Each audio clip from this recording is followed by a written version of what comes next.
Number 1 Iron Age Booty Daddy.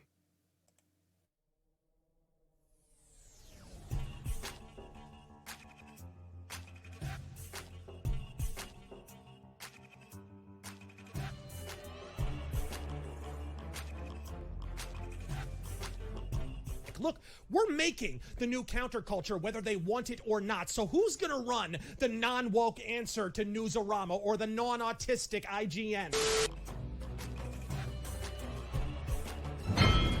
Ladies and gentlemen, you know him. He's the man, the myth, the legend, the guy who's running IronAge.media, creating Anvil, the anthology. Iron Age. Iron Age. Who even knows? Iron Age. Yeah. My next co-host, the man who will absolutely make you change. And by making you change, what I mean by that is he is going to help you change from having that story in your head to putting it on paper and putting it into people's hands. And this is the man, the myth, the legend, Daniel P. Riley of whimsyland.org. Number 1 Iron Age Booty Daddy. Ladies and gentlemen, my name is Royce. Welcome back to A Drink with Crazy. I am buying a goat. I love goat. We have a show this evening, or we don't, and it all stops here. That's fine.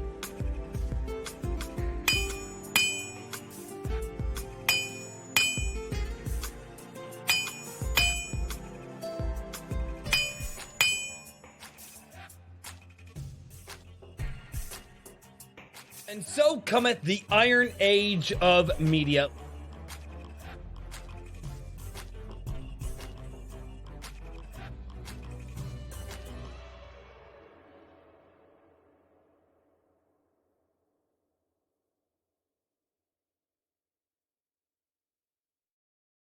Ladies and gentlemen, welcome back to Iron Age Nights.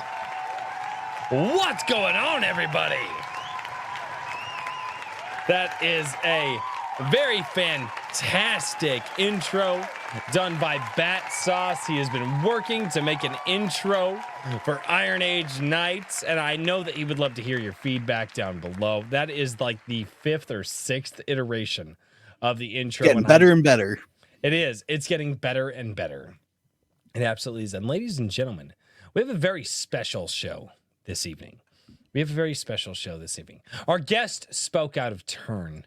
I will try to keep them in check as much as possible. But ladies and gentlemen, our normal host, or one of our normal co-hosts for the co-host. Yeah, I know. Daniel P. Riley, well, he's not a co-host tonight. He's in fact a guest. And so I reached out to a few people, and we had a man who said, yeah, I will lower myself to your levels, and I will be a part of your show. Ladies and gentlemen, we've got a fantastic guest host for you this evening. We'll introduce him here in just a minute. But ladies and gentlemen, this is the show where we introduce you to a fantastic indie creator so you guys can learn about them and you can figure out if they are the new fantastic creator for you and if that's something that you want to back, get behind, and so on and so forth. So, without any further ado, let's say hello to the chat, which I may or may not have stolen this idea from our guest host this evening. We'll get to that later. Over on Rumble, we've got Chatsu. What's going on, man? It's awesome to see you, Little Andy, and how are you doing, man? We got Skunk's Workshop. What's going on? Iron Age Media. You're on the Richard. You're on the show. I can double dip if I want to. I don't associate with the chat. I've decided I'm going to. Don't talk with the chat. It makes them feel. No, don't do it. No, damn it, no. The chat. Have you not learned that he's talking with the chat? I keep trying to tell him. I'm like, no. There's like, don't talk with the chat because you'll encourage them, and then the chat does what the chat does. And over on YouTube, we've got AC Pritchard. And I have to read this. Always down for DP. Sunglasses. Oh, wait, I'm sorry. Let me do that better. He goes, always down for DP. All right. We've got A.S. Bruner. What's going on, man? It's good to see you. Chris M., how are you doing? Timo Burnham. What's going on? Bat Sauce. That's right. The guy who made the intro for tonight. Let him know what you guys think of that intro. Give him ideas. I guess send him memes. I don't know. Needs more goats. No, God, it doesn't. We're not doing the goat thing. Plant Vortex, what's going on? Evely Music, how you doing? We got 10 Cage down in the chat as well. Guilty Gearhead, what's going on? Oxen W, what up? JVP Music, which by the way, guys, JVP Music just released Ruthless issue number 2. It is absolutely fantastic. The music composition in it, the way that the wording was done was awesome. Like, he definitely stepped his game up from issue number 1. And I say that, and I would not have said that. I would not have even mentioned it had I not thought it was good. Even though yours truly and my wife voiced a few characters in it. And I say that with full transparency. It's something I learned from my brother. If I didn't feel that Ruthless 2 did not step up its game from Ruthless 1, I wouldn't mention it here. But I am mentioning it here, and I would love for you guys to go check out Ruthless number 2, the heavy metal audio comic, over on YouTube. Just type in Ruthless 2 JVP over on YouTube, and you guys are going to be able to find that. I will. Richard, would you be able to get that link down in the description or down in the links for me? We got. Yeah, let me find that. Richard's confused. No, I'm. All right, we got Coast Cat. What's going on, man? Wow. We got Caffeinated Bull. What's Caffeinated Wolf? God, I can't talk tonight. I'm tired. Apparently. Oh God. That's a different anatomy part, I think. It is. Machi-chan, what's going on? We got the Lord Otter. What's going on? Lee Yu, how are you doing? It's awesome to see you guys here. We got Draco Nightmare. What's going on? Redoubt Productions. The chat just jumped on me. Why do you guys do that? The chat likes to jump because they don't like. How do you do it with as many people as you get, Lit Dev? I like, you catch everybody. I don't. Well, I'm good at it. I have years of practice. And Skill, get good, mofo. Just straight up, he goes, "I'm good at it." Like, skill issue. Get good, Royce. I see how it is. We got Resident One. What's going on? Storm Crow. What's going on, man? It's good to see you down in the chat as well. Absolutely fantastic. Mage Leader. What's going on? We got Brian Sanchez as well. Herman B. Hunter, the Lore Forge. What is going on, dude? It's awesome to see all of you down in the chat. And before I introduce my fantastic co-hosts, I want to say hello to all of the lurkers out there, because I know you're lurking, and I want you to know that we see you guys as well. Just pop in, say hello, and go back to lurking. I want to know who lurks at me. Is that normal? I just want, It's a little voyeuristic. I mean, if I know you're watching me, I'm more comfortable with it. If you're trying to hide. It's more We're just gonna keep going exhibitionist. Down this road. That's what it is. Oh, yeah. Shit. Yeah. Ladies Royce and is gentlemen, gonna leave the windows open for you. Not even gonna. Richard from Iron Age Media, the guy who's doing Anvil, the Iron Age magazine. How are you doing, good sir? Doing all right. It was a long week. There was listen, it's almost too disturbing to really talk about, but on this show, there was this strange thing that happened down here in Texas, and it was like if I went outside, it was like a refrigerator. I was there during that. I was in Dallas on Tuesday. Oh well, then you understand. I've it never was experienced degrees. anything like that. Yeah, it was truly horrific. I went from -11 to 27 degrees, and yeah, honestly, the power it felt almost went great. out. I don't know what that first number you're talking about is, but it was. -11 is not a number. Yeah, it's not a real number. I'm pretty sure about that. Anyway, but yeah, I think things have been rolling along. We're getting the 3rd issue prepped for print, and everything is going there. I'm already working on some art for issue number 4. That's going to be killer. The cover is already not quite done, but the art for the cover is done, and I'm really excited about that one. So, man, everything is moving and grooving there. First strike is should be coming in soon, and I need to get on the ball of getting the next EP started up. But just everything. I'm still getting things rolling for the beginning of the year. I don't know how it's already almost the end of January. I don't know distressed. why the beginning of the year is different than the rest of the year, but for some reason, I think it's like a holiday hangover. You're like, dude, it's gotta be because I'm trying to get back into the swing of things and I just can't. I'm like it. What is up with January? Do we just yeah? What's up with January? I think it's like everybody though. Yeah, it's it's supposed to be a like whenever you have family. I feel like after the holidays, you're like, I thought I was supposed to have a break. Dude, no such then you thing. had no break over the holidays. So then in January, you're like, I think I deserve a break. At least that's kind of how I felt. Dude, I feel like January is just like and this is how it's felt for me. I feel like January just comes up and just kneecaps you with a hammer, and you're just like, but I need to get things done. And it's like, no, it's January. What are you talking about? And I'm like, and I don't understand. I don't understand January. Like as a creator, it is just it's mind boggling. I don't understand it. I don't get it. However, that being said, maybe a man who's been a creator for a little bit longer than I have can explain this thing. Our absolutely fantastic guest host this evening. That's right, he is a host. Literature Devil. Good sir, how have you been, man? Doing fantastic. Now, the reason I'm a guest host is because we were playing like musical chairs backstage, and I sat in the wrong spot. So I sat in the host chair, and so boom, I'm a host. Boom, baby. I literally told you while you guys were doing musical chairs, don't sit in that one if you don't want to be a host. And that's like the first chair he went for. He dove for it. You told me not to, so I had to try it at least a little bit. Reverse psychology works. We had a few others. And then he pulled out a stick and hit the other guys, which we're gonna see how that lawsuit works out later. Anyway, Literature. It was a good stick. I learned from Shad. So. Oh God, I love that guy to death. Well, Lit Dev, how you been, man? How you do? I'm doing fantastic. Learning that I am Knuff, and that all men, all true men, are Knuff. And if you're not Knuff, then if you're not a man who's Knuff, then you can never be a true man.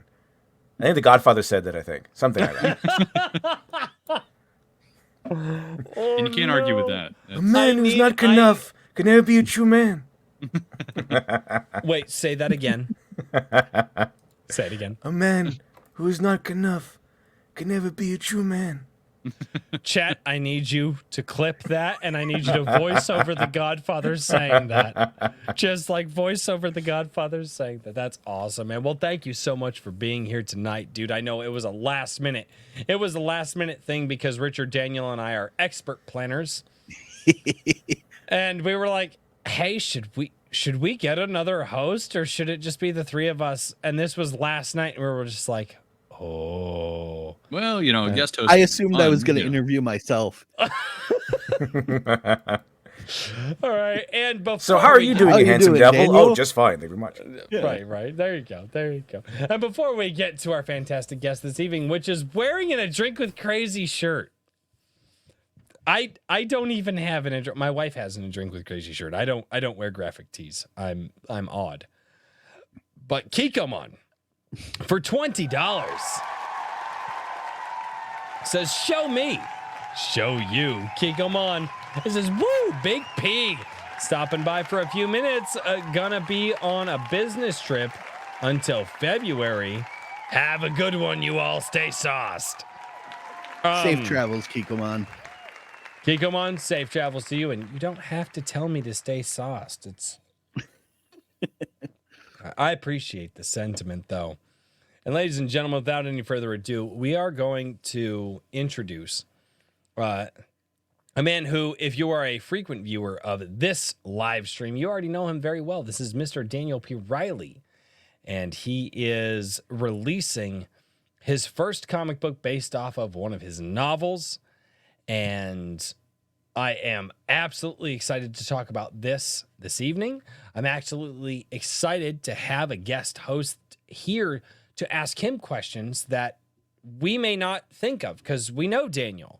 That's the whole point of having a guest host is, well, we know Daniel. We know we're in this sphere. We and Lit Dev might come up with a question that just absolutely wrecks Daniel. I hope you do. I hope the fuck you do. But that's the whole point of tonight. And ladies and gentlemen, in order to introduce Mr. Daniel P. Riley and G Sedai, issue number 1 in the comic form, let's get that. Absolutely. God, I can't talk. I'm so tired from this week. I had to travel. Off to a strong start. Dude, just, you know what? Here's a trailer. It's Daniel's. This is just the level of watch. energy I expected for my show. Dude, I'm trying. Here's the thing, guys. Watch. Royce you is know going to the fall thing. asleep. Richard's just going to stare off in the other direction for a Lit Dev, while. you're It's carrying fine. us. Lit Dev, you're carrying us tonight. That's okay.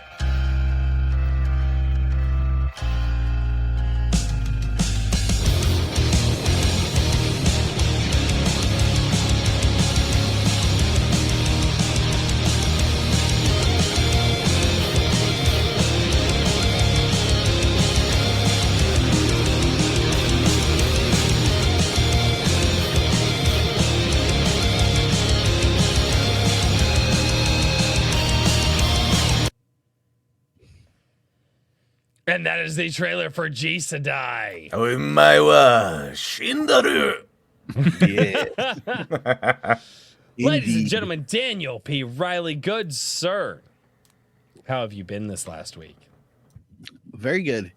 Slightly stressed, but very good. We're 7 days away from the FMC campaign ending, and I've already got 2 in production. The next issue is being sketched out. I should have sketch proofs of a bunch of the pages on Sunday, and looking at doing a couple of other fun little things.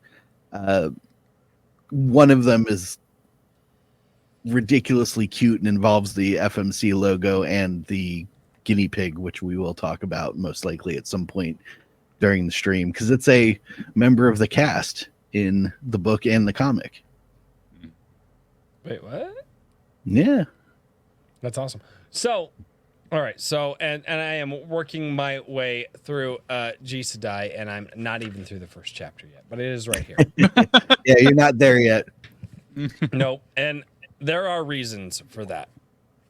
But having seen the opening scene and having read the opening scene, so you started G Sedai, and I remember you telling me kind of what gave you the idea for G Sedai, how you started it, what you wanted to do with it. You also have other books. So I want you to talk about 2 things here. You start G Sedai, and I want to know your inspiration for G Sedai. And twofold, I want to know why out of all of your books is this the one that you said, I want to make my first comic? Because you have a few others. So that's a twofold question. Why did you start G Sedai? And why is this your first comic adaptation?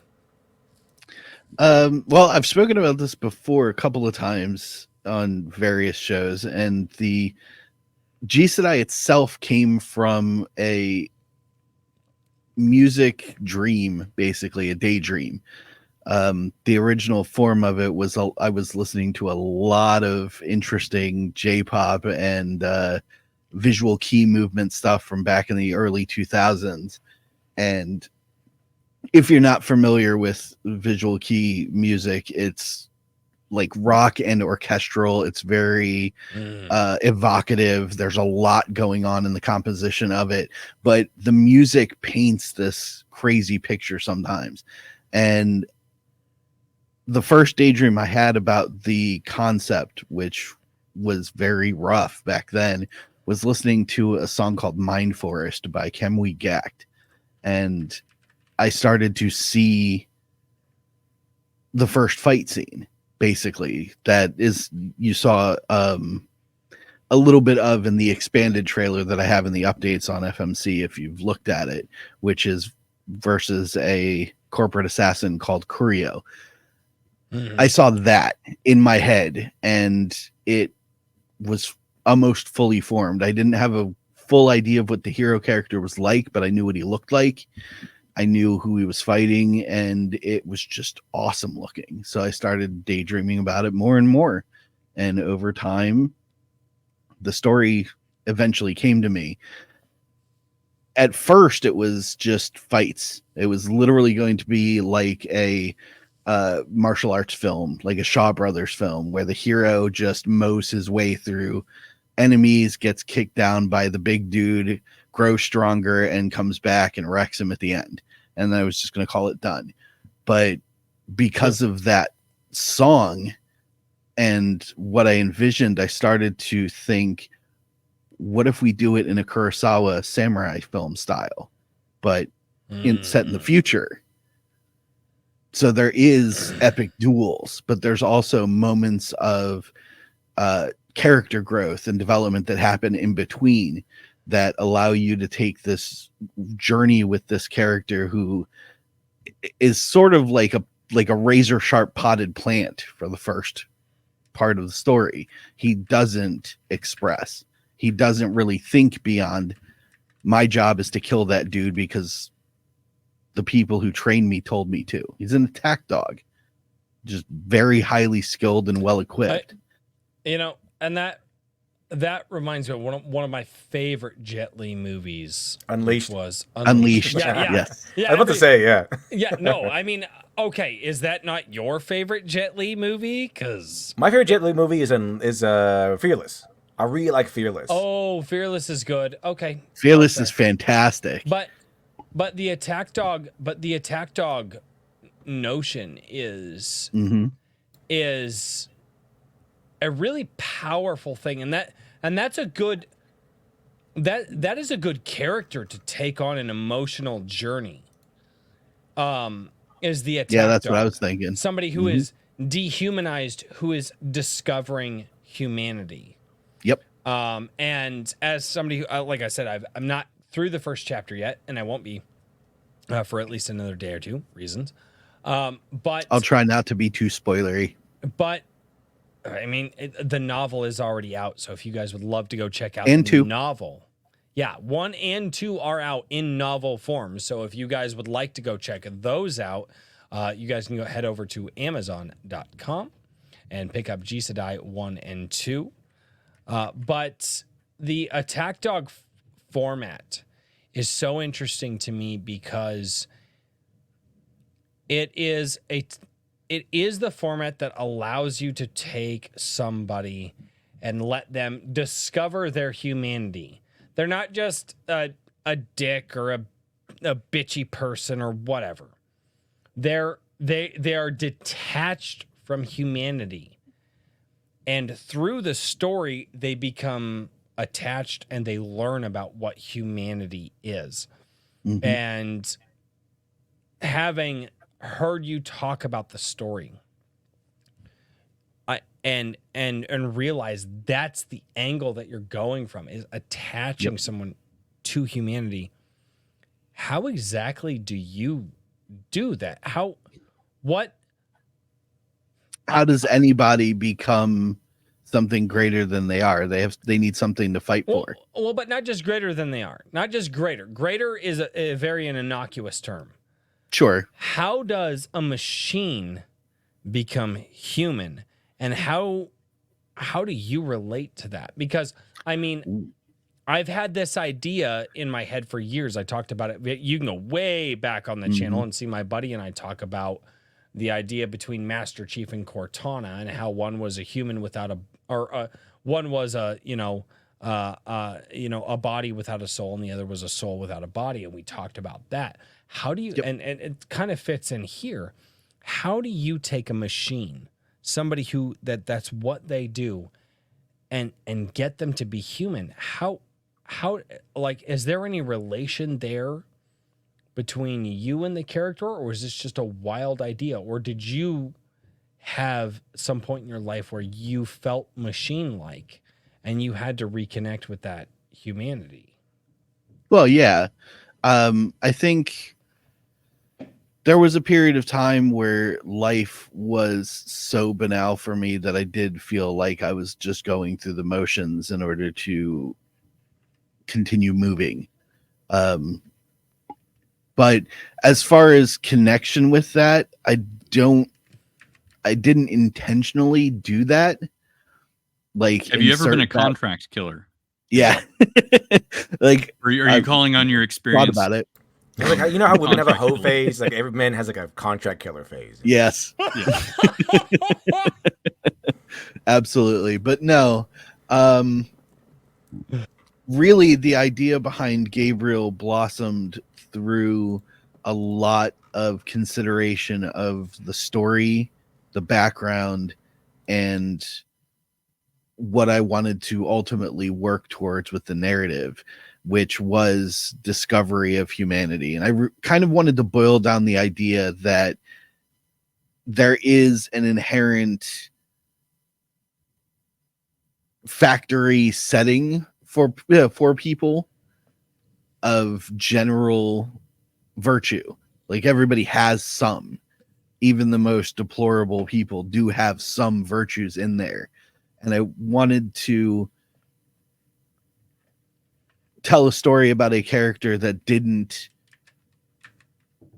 really express those because he had no reason to. It was literally beat out of him. I don't want to spoil the story too much for everybody, but I will a little bit. In the training sequence that I express in the book and will be in issue 2, which I'll say this, not really one for man crying, but I had to choke back a tear while I was storyboarding that sequence for issue number 2, because the idea of putting into a visual format the sort of physical abuse of a child that the character went through in that time was a little painful to have to think about. And I went through the same thing when I wrote it, but it was a lot worse with trying to come up with a way to show that in a panel for people to look at, because there's a little bit of a disconnect when you're just writing words, but when you actually have to show it to someone in a visual format, it felt stronger. But I'm getting off topic a little bit. His concept was that all humanity was sort of beaten out of him, maybe not beaten out of, but beaten back down to a point where his survival instinct was to just follow directions. And like, it's expressed in the scenes in the book where he takes the young girl that he finds, Hannah, back to his apartment. It's pretty much empty. He has very minimalist stuff. He has barely just enough food in the refrigerator to feed himself the necessary things that he needs to have physically. And then his closet is filled with the exact same company issued suit in duplication. He has no personality because he was trained and formatted to be a tool, not a person. But behind all of that, like any person, you have memories. He has memories of the time before he felt that way. He evolved into what he is now. And that is what ultimately connected him to Hannah. And when that happened, it sort of creaked open the door a little bit. Okay, so what inspires you to write this story? At first, I was just exploring the concept of a character that was so fully repressed he was no longer sentient, really. And I somewhat got that from again going through the first chapter. I somewhat got that from going through the first chapter, but Man, that seems like such just a disconnection from daily life. And I mean, I'll interject this here, like just kind of how I know you as a person, that seems so foreign to how I know you as a person. And that it's interesting that you wanted to write about a character like that. The recesses of your mind are but an enigma. Never look under the hood of a writer. It's scary stuff. Yeah, Dude. it can be pretty weird in here. That's for sure. Writers are so. Was there okay. any other media that inspired you aside from oh my goodness, you were just saying it, but the style of music that you're listening to, the keyframe, not keyframe, Visual key, yeah. visual key. All I could think was keyframe, and I'm like, that is not it. Yeah. It's close. Visual key. Yeah, and the Kurosawa films. Okay. The style of, my first explanation of it was probably my favorite, which is the idea that you have two people who are facing off against each other with deadly weapons, and the fight is not a fight, it's a debate, and the conviction of each opponent determines the outcome. It's basically which one wants to prove their point more. Happens constantly in Kurosawa films. And that was sort of what I started with as a base concept for the first draft of the story. And that's why it was practically all battles, because I was expressing Gabriel's growing conviction with each successive fight. And you see that in a lot of manga and anime, and I didn't realize it until people started pointing it out, which dovetails into the question of why I chose Jisadai to make my first comic book. I do have a superhero novel, which you would think that would be the first medium to get turned into a comic book, really, because superheroes are a comic book thing. But the the biggest compliment I got about Jisadai 1 and 2 from every person that actually spoke to me about it was, this thing reads like an anime. So I thought, manga and anime are so popular right now, and I love this story, and I can see it in my head so clearly, why not turn it into a physical media and start there? Well, and the artist is Kevin Jacob. Yeah. By the way, so if you were to give me an elevator pitch for this story, like if I were a stranger on the internet or something, hypothetically speaking, and you were going to sell me the story in about 60 seconds, what would you say? Starting now. The story is about a trained corporate assassin who chooses to protect a sex trafficked girl from the very company that trained him, and it puts him at odds with the other members of his team. Very cool. That's my elevator pitch. That was 20 seconds. It's literally what the story is about. Yeah. How long is an elevator pitch supposed to be? You know 40, what I mean? It could be up to 45 to 30. Pitch is a 60-second pitch. 45 to 60. I mean, that's a pretty speedy elevator. But so okay. Those are some dark ass themes, dude. How do you get there? Like, I'm sorry, Deb. Did you have a follow up? I'm sorry, that was your question. No, that was it. That was it for now, anyway. That was a great question too. Like, okay. So those are some dark ass themes, Mm-hmm. right? A man who has essentially been beaten into a machine finds a young girl who has been trafficked. Yep. And the company who beat the man into the machine is doing the trafficking of the girl, and they come together, and it's like, you infer that, but that's not actually what happened. Well, no, I'm not. I'm just like, okay. How the hell? Like, those are some dark themes there. There's a lot of human emotion there. There's a lot of despair. It feels in like that it would be story. really cool. Cause the suits kind of remind me of the Crazy '88 from Kill Bill. You have like a Mhm. little soundtrack in the trailer, and dun dun dun, and then they start fighting or something. Yep.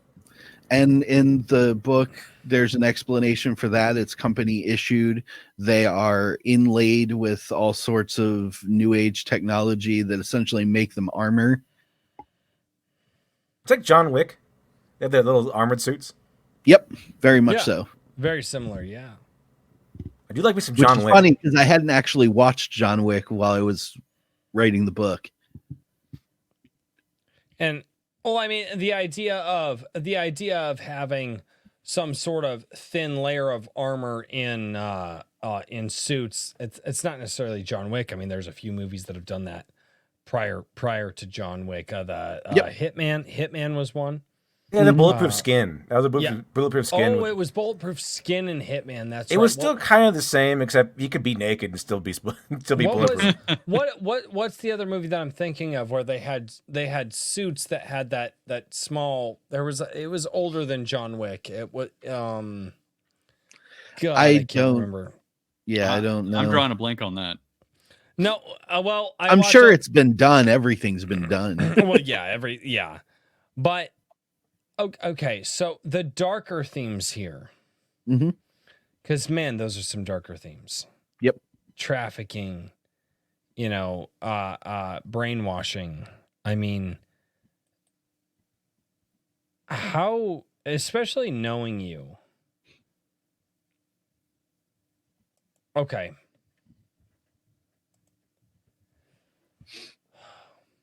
What questions are you asking yourself? Royce, this While is you're- cheating. No, This is it's cheating. not. This is cheating. How is it cheating? Is the question is what next would be really, really cool to happen? I'm pretty sure that's the next question. No, What could be really cool that could happen here? well, That's usually my next question. okay. Well, I'll let you ask that question because you are in fact a host. What? But man, that's some dark ass shit. It's like where do you go in your head to write that? It wasn't Or so just- much in my head as a byproduct of the environment. So when I designed the background of the story, more of these details came to me because corporate life in Japan, no offense to the Japanese, is brutal. 18-hour days And it can easily break a person. I just took that to an exaggerated level. And sex trafficking is a big market, unfortunately. And I just took that to an exaggerated level. And everything that I write has that, golden cloud moment where things get better, but it had to have a crucible in order for that to make sense. And that's what I illustrated with the first two chapters was Gabriel, a character who no longer had any humanity left in him and who didn't think of himself as anything but a destructive force, and a girl who had been taken from her family and put in a situation that was absolutely reprehensible, but had no way out. Finding that way out. And surprisingly, like I said, it would come up, that way out came in the form of the guinea pig. It was the reason that she was able to escape her captors and get out in front of Gabriel in the first place. A little cute, squeaky MacGuffin that just happened to do a thing and have a thing happen to it that changed her fate and ultimately put her in his path and then changed the both of them for the better, which is something that can happen and is a huge part of good fictional storytelling. People connecting and changing each other. Oh, Very nice, very nice. no, I also. So, Well, go I ahead. will- Go ahead, Lit Dev. I want to ask one thing. Shoot. Let's see. So I feel like what was it? Did you ever see Taken? It kind of Yeah. feels like that. We're trying to save this girl. I mean, it's his daughter in that one, but it's kind of like that, where Yeah. it's like trying to save this girl. Also, it kind of reminds me of The Man from Nowhere, which I really enjoyed. That sort of thing, It's a trying to good save one. this girl from. Well, in that one, I think it's like a drug dealing thing, Yep. which is going to be a drug mule. Very cool stuff. Like it's the girl in this one is a morality pet, so she's like the girl in which he suddenly feels a surge of human emotion for, and then breaks the conditioning, and then it's like kind of like I think it happens in Unleashed too, where it's like he finds Yeah. Morgan Freeman and Morgan Yep. Freeman's offspring or something, and then Yeah. I think he it likes was them his because they can play the piano or something. granddaughter, maybe. I Yeah, don't it's a remember. human connection. Boom, like just, I've been a robot my entire life. Boom, bada bing, human connection, and now I'm a human again. Yep. But And it's a little more drawn out than that in what I've designed, because he struggles even after meeting her. Like at first, his whole plan was, again, spoilers. His whole plan was just to take her with him, take her home, feed her, and then find her somewhere to go the next day. But circumstances made that impossible, and then put him at odds with the corporation. And maybe it's because I'm not a well-read comic fan. I very much, and again, Jet Li Unleashed made me think of it. I get with the programming and all that, I get like Wolverine vibes. A little bit. Like this programmed machine, not like Wolverine from like the backstory of Wolverine, right? Like the thing that was really awesome until everybody knew about it. But the Weapon X project. Yeah, the Weapon X project. He was a killing machine. And it wasn't until something just broke him out of that's where I went to, just kind of reading, first chapter and kind of understanding the character, and having talked with you about, and you haven't given me, actually I don't think you've given me any spoilers behind the scenes, because you're an a-hole like that, and you're like my normal I can. No, please I don't. mean, well, there's But so many reasons behind everything, and I'm metering some of it out because I don't want to ruin the story for people. Well, but I'm also trying to give what I can safely. I know, and you have to, but like, is the Wolverine thing remotely close, or is that a little too? I can see the parallel. Or is that just too pop culture? Nah, it's like, yeah. I mean, is that just me just making connections in my brain? I can see the parallel, and this is what I like when I talk to people who've read it, because they always give me what they took from the story, and that's my favorite part. And like, that may have not been what I intended, but I love that you went there. I can see it, and because of the nanotechnology aspect, which we haven't really talked about yet, it does sort of remind you of Weapon X in a little bit roundabout cyber tech way. And I don't know if the nanotechnology aspect is necessary to this conversation, and being like the foundational like portions of G Sedai, and why you got to, because I don't just want to talk about how you came up with the story. I want to talk about the artwork that you had, how you came to the conclusion of like getting to the comic and all that. But I also want to give Lit Dev and Richard some options, like some ability to ask more questions, because I've been asking most of the questions, and I know Richard, you had a question a little while ago. Yeah, so I wanted to see if you would like to talk at all about the some of the religious tones in there, particularly with the naming of some of the characters, or is that something that you sort of want to save? No, I'm cool with it. So, with some of the redemption aspects, was that a? I mean, is that a major theme in what you were going for, or is that something that just kind of played out with the character? and his interaction with It Anna. it's part of a larger narrative that runs the course of the entire set of stories that I have set up, which there's 18 total books and I've only written 2. We'll be working on 3 very soon, and that should be out sometime later this year. But it was intentional that he was codenamed Gabriel, and it was intentional even in the story, like in the world itself, why the man who trained them, who goes by Genbu, the Black Tortoise, chose to call his group of trained killers the Holy Eight, as 8 archangels, and each one of them named for an archangel, some obscure, some more mainstream, obviously, but there were 8 named archangels, so it worked out that way. And it ties into the greater narrative, as well as tied surprisingly into Sato Hasegawa, who is the 3rd character that is introduced in the first book. And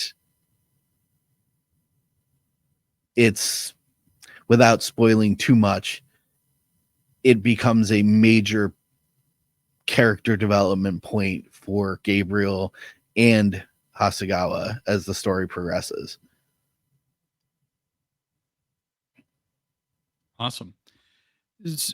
I was going to say that was one of the first things that I noticed. I was like, well, Gabriel, I think you know where he's going here, but I'm interested to see how the whole arc plays out for sure.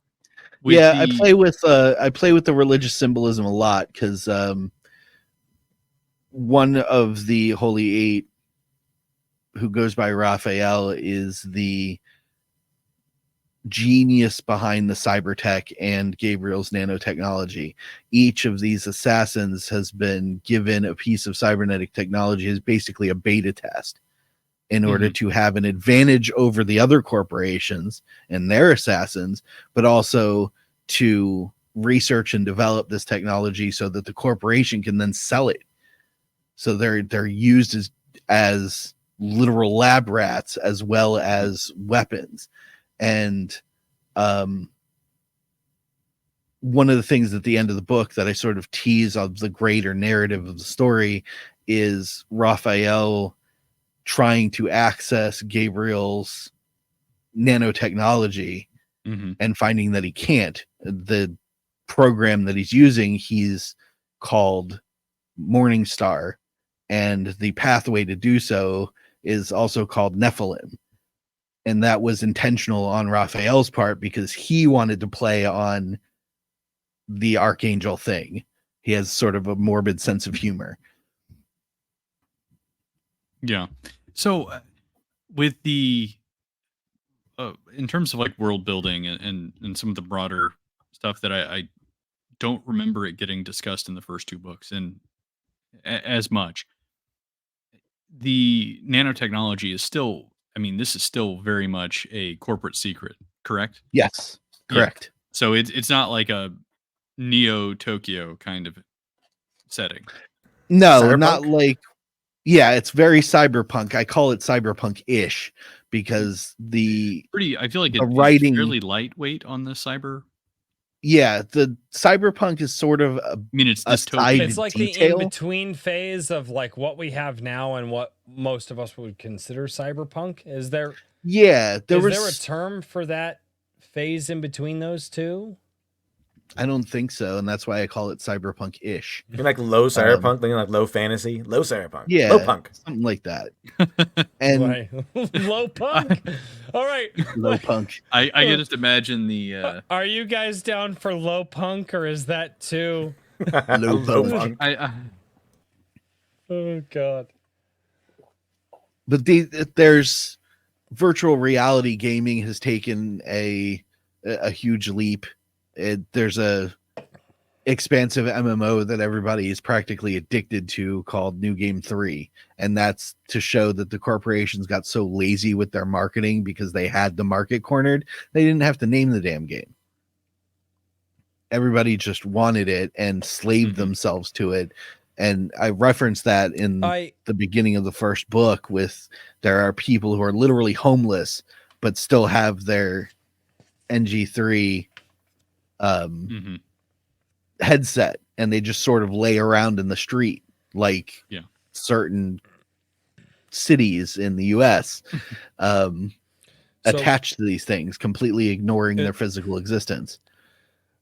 And because I have the book here, it's those who succumb fully to their wants, huddled amidst the trash in the streets, high on designer drugs and cortex stimulations provided by virtual reality connectors or VRCs covering their eyes and ears.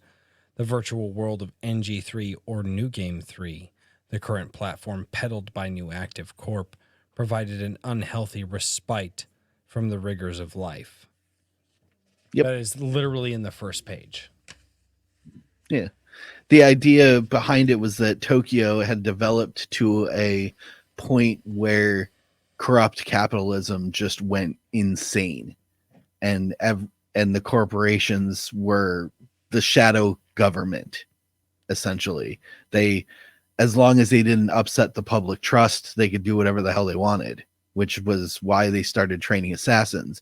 In order to one up each other, they went back to the old feudal concepts of low war, subterfuge, and assassination. So they would train people to kill off executives discreetly. Why not? It worked in the past. Yeah, wrong there. So Lit Dev, what's up? Royce.exe has stopped responding. Royce.exe. Well, because I don't know where to go from here. Lit Dev, do you got something? Do you, save me? So how cyberpunk is it? Like, so you have nanotechnology. Is it like as heavy as nanotechnology as like Metal Gear Solid is, where everything is like nanomachine, son? Like, can you like, will your assassin ever like wrestle like a senator or something? Oh God! Yeah, I want that scene recreated. That's like the grand finale. You got 18 books to work with here, Daniel. We can squeeze that in, right? Nope, not gonna happen. I don't like that scene at all. Even for the lulz? No, not even the for American, the Japanese people think you are. Yeah. No, so it's cyberpunk in that it's a budding technological marvel. And what makes Gabriel special, technically, is that he's beta testing the nanotechnology that they want to eventually integrate. Oh, shit. Mm-hmm. So all the other members of the Holy Eight are cybernetically enhanced. So they have some sort of machinery inside of them that has replaced something and gives them a leg up against the competition, which Suzakushin Corp then sells to the public as a product once it's been confirmed that it works properly. If it doesn't work properly, they just keep using the assassin and shelve the project. And Gabriel, with the nanotechnology being the beta tester, Gabriel was the messenger. Yeah. Gabriel is the guardian angel who is the messenger. Yeah, you got it.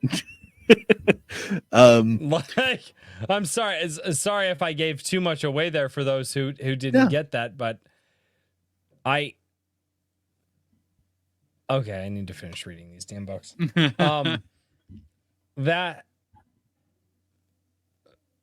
So then who is Michael? Michael is a very interesting character and apparently everyone's favorite, and they're very upset with me that he died. But those of you who have not read, I know. Spoiler alert. I tried to gloss over it. It's a book about death duels, bro. They're all gonna die. Well, obviously everybody's gonna die, but Gabriel. I get it. I get it. It's a shonen. It's an American shonen. That's exactly what this is. But, damn it, I didn't. He dies in book 2. No. Okay. No. I'm not gonna go any further than that. But for those that did love it, he has a broader part to play as well. So even though he is dead, as the story progresses forward, things that you didn't know about Michael are revealed in the further books as well. So you get to experience character development of a character that doesn't exist anymore, which I really enjoyed planning out. And he has a clone from the multiverse that just came through with a mustache reborn. and a goatee. Yes. I'm still on because I'm still thinking about the Gabriel aspect of this. Gabriel being, especially if you're tapping into the Christian mythology, Gabriel being the messenger. I mean, not just being the messenger for like nanotechnology, but also being the messenger for connecting to other human beings. Like, there are so many different ways that you can take the Gabriel character from here, especially being disconnected from humanity. And okay, he's the messenger. He's going to show everybody how awesome our technology is. He's the messenger. He can show other people that it does not matter whether you're a corporate drone trying to help a little girl, you can help whoever you want to.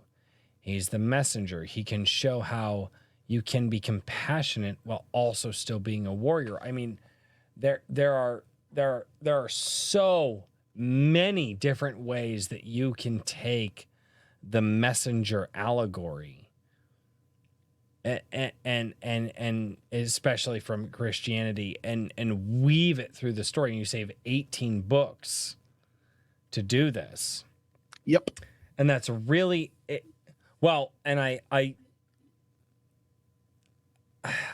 find it my oldest brother's name is Gabriel, named after the archangel, and that's so interesting to me that you use that type of iconography specifically for this character, because it gets my brain working, and I go, wait a minute, how does he connect to this? Where is he going to go with that? Because the messenger is such it's such a wide open character trait. The messenger could be the messenger for anything or everything all at the same time. And that is interesting to me. That is very interesting to me. Now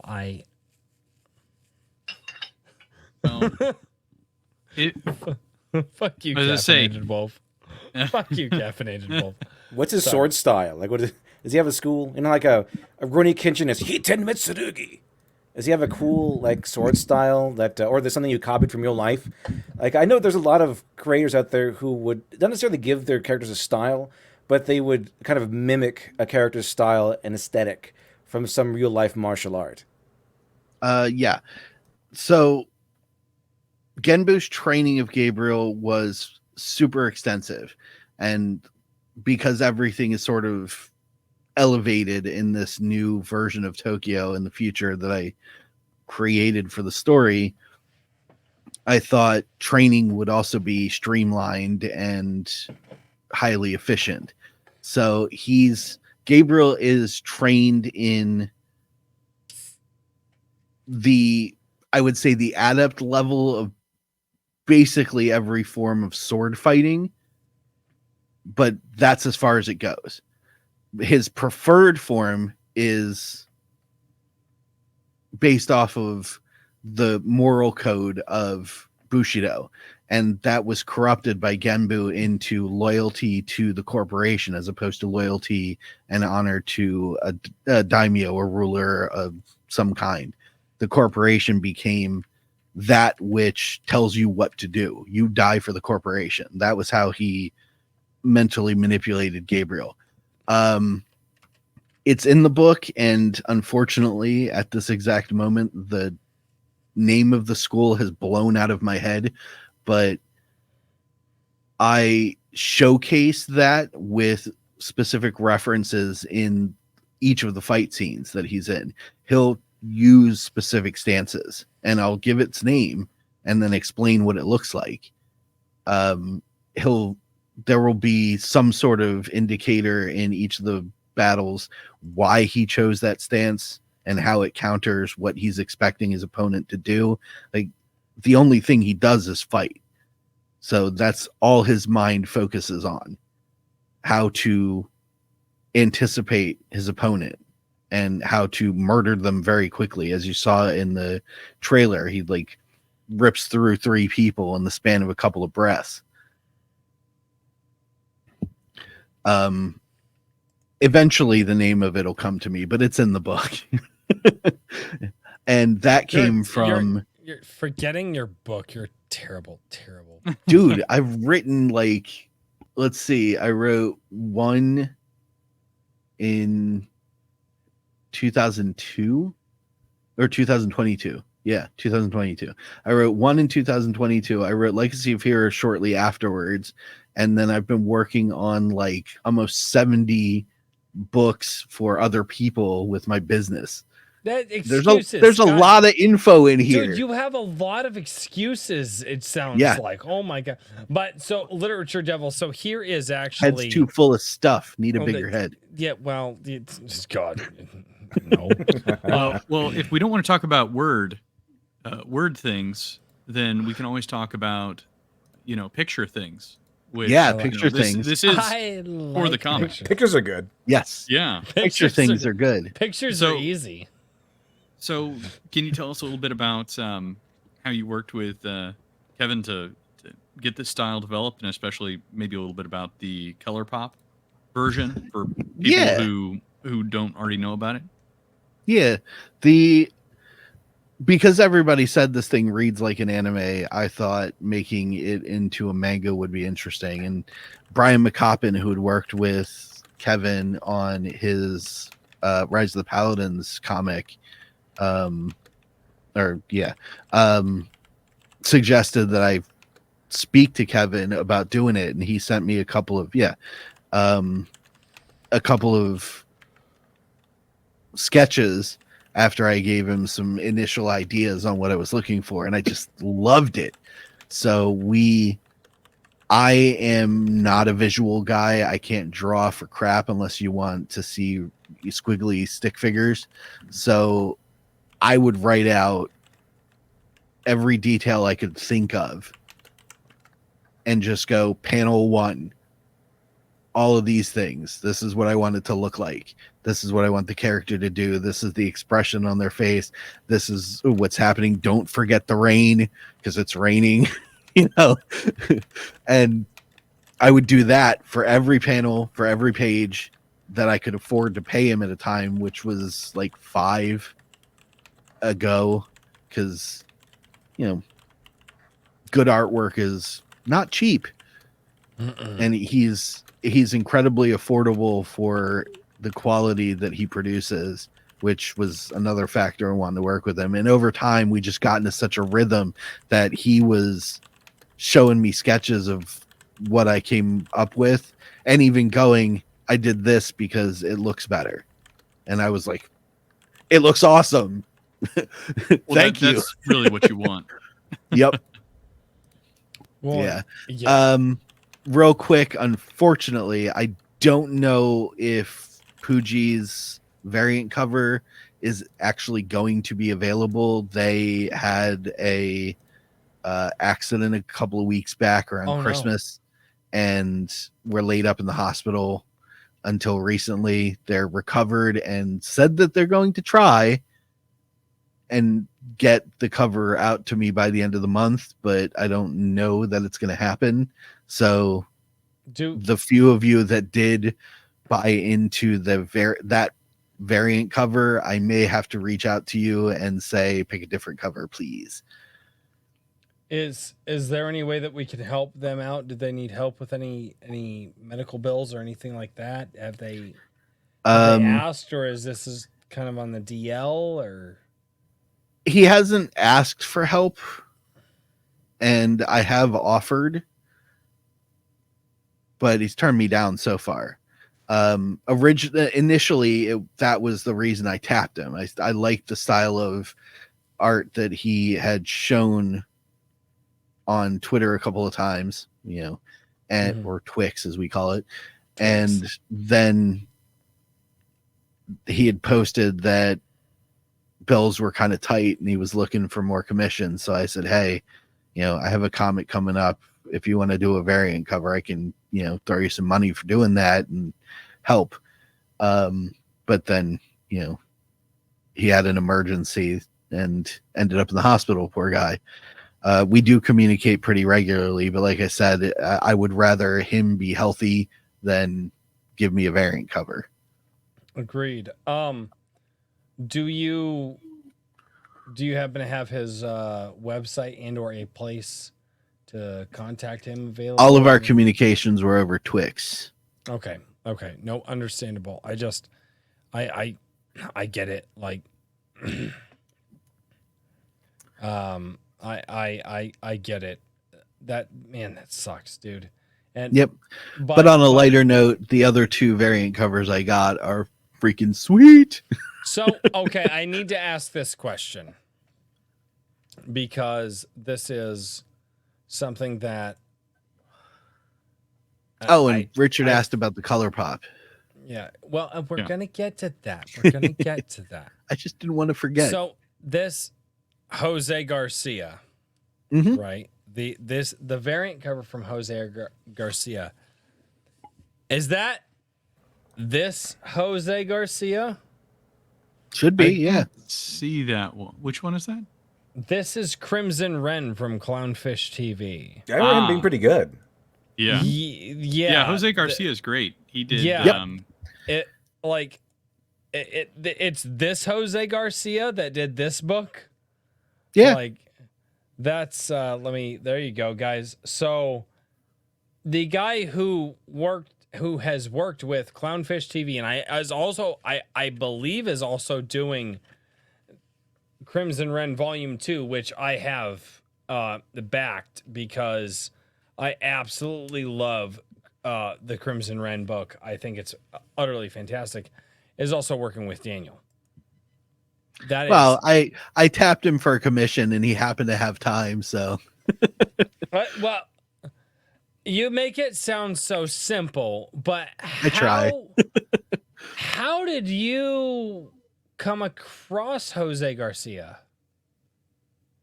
We've been following each other for a while. Oh, it's just that easy. Oh, yeah, that's it. Most of the time, it's just talking to people, dude. When you live in the realms that we live in, we just know we know the other. You're a peasant. You don't know those that we know. So what the fuck is wrong? No, it's literally just talking to people. It's literally just talking to people. I just interact. Richard, you're muted if you're talking. Yeah, I was saying it's not a secret society. I think his DMs are open, Royce. Kneel before Zod.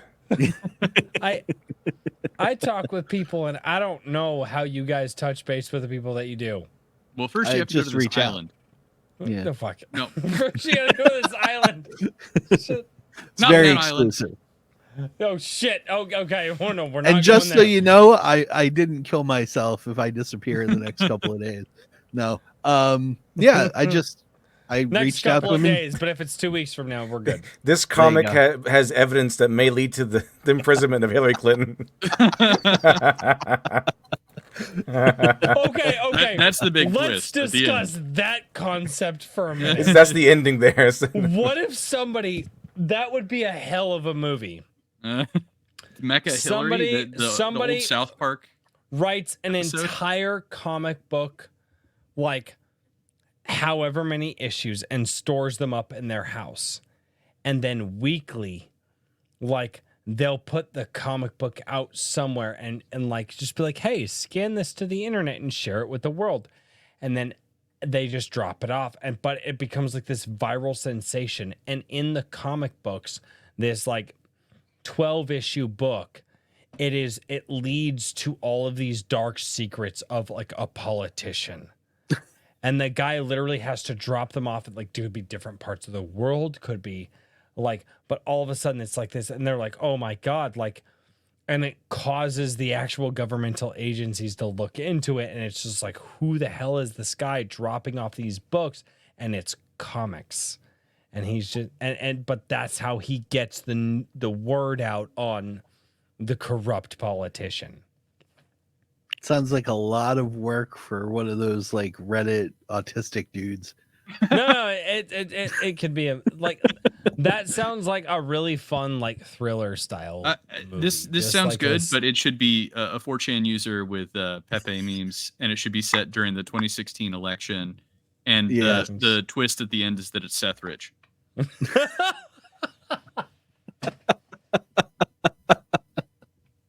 Like Atomic Blonde, but with a Pepe as the main Yes. character. Yes, Atomic exactly. Pepe. With a Pepe. Perfect. Atomic Pepe. I'm glad we're on the same page And here. he's got tearing through all the guards and trying to take down I- Hillary Clinton. I wanted can't it to do be that like- because I might end up at odds with EVS and Cyberfrog. Schmillery shit. Flinton or something. I don't know. Schmillery Flinton. Oh God. All right. Hillary Hitler. Yeah, there you go, So- Hillary. All right, Daniel. We got, as Richard has said, and as I have said, we got to talk about some of the Color Pop. Do you have any of the Color Pop pages that you would be willing to share with us this evening? Because you are, I've seen a lot of black and white. I've seen a lot of full color. I have not seen a lot of Color Pop comics, and I think that this is a really unique take. Let's not beat around the bush here. It gives you the color while also allows you to save some money on the colorations and all that. But was the money portion the thing that made you do Color Pop, or was there something else? What made you do Color Pop? Was it just like, I want to do a full color comic, but I'm too broke to do that, so let's just color a few things? Like, what was it? Nope. What? Original plan was always black and white. I was going for a stupid term I was making up myself, which is a manga. So I was just going to do black and white. Yeah, I think stupid I've heard term. I know. that term before. Yeah, it's almost like we've talked with a few people who've used that term. Yeah. It was actually my daughter's idea to do the Color Really? Pop. Yep. We were just banding ideas on how to make the campaign special, and she was like, well, what if we do a little splash of colors and stuff? And I said, my first thought was, okay, so we like, since everything is neon in this future Tokyo, if you want to see more of the Color Pop, there's a 1:22 long trailer in the updates page. That's all Color Pop scenes. My first thought when she said that was, okay, since everything's neon in future Tokyo and kind of holographic, why don't we color in all the signage? Every scene that has a sign on the street has a color variance. And then she started going, well, you know, this would look really cool, like if we colored in Kurio's purple leather coat. And I was like, yeah. And she's like, the yellow raincoat that Hannah wears when she meets Gabriel is a theme in the book, so we would then yellow the coat. And I'm like, okay, well, why don't you look through the pages and tell me what you think looks best in accent, you know, what things you'd want to do. So she went through the entire comic book and then beat me until I paid her for doing it. She was the colorist. Wow. So here it is.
The color pop looks so fucking good.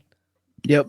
And visually, there's a theme in the book when it comes to Gabriel's relation to Hannah as the story progresses, where he taps into the core of himself, becomes more human, expresses emotion, thinks about something other than just following directions and killing people when told to, but actually fight to defend someone, this girl, that I call the awakening of the warrior spirit. And that's represented in those couple of panels with the blue slashes and that bunny rabbit that seems to be bouncing along each of those cuts. Yes, because of the white hair sword. And that goes into the background of Gabriel and some of the trauma that he faced. It's also the link that started all of this. Hannah's treatment of the guinea pig, taking care of it and thinking about its safety over hers awakens that for him. That's what sort of opens the door in his mind. And at the same time, which I connected the nanotechnology to that. So the more he feels about protecting Hannah through the course of the story, the more he can access the nanotechnology. It responds to him because it's semi-sentient. It's nanotech. So wait, there's a neurological link to it? Yeah, that's part of the whole story, yes. I need to finish these damn books. Does the sword have nanotechnology in it? No. The colorization in the comic book of his slashes after he meets Hannah is my physical visual representation of that awakening of the warrior spirit. He's now fighting for someone else, not fighting because he was told to go kill a person. There's a emotional resonance behind it that comes out in his intention in those battle sequences. And I represented it physically in the comic with Kevin's help by designing those wide slashes that my daughter then thought would look amazing in that blue, sort of based off of the concept art that she showed earlier. And the almost spirit animal of the hair moving through each of the slashes. That'll be a constant going forward. But as you saw in the fights with Curio, when he was just defending himself because another assassin came to take his head, they weren't blue. It was just standard fighting. He was just fighting because he had to. There was no feeling behind it. There was no reason behind it other than I don't want to die. But as soon as he starts fighting for Hannah, it changes.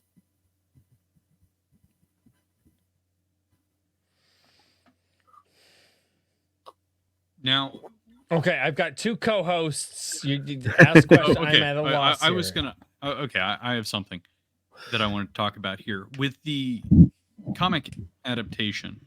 Mm-hmm. Was there anything else like this that you feel like came out in the comic that you weren't able to convey with the books? Now that I'm storyboarding issue 2, yes. Issue 1 is pretty darn close to the directly taken from the book as far as chapters 1 and 2, which is the chapter of Gabriel and the chapter of Hannah. And then everything after that is Gabriel and Hannah processing through the story together. Yeah.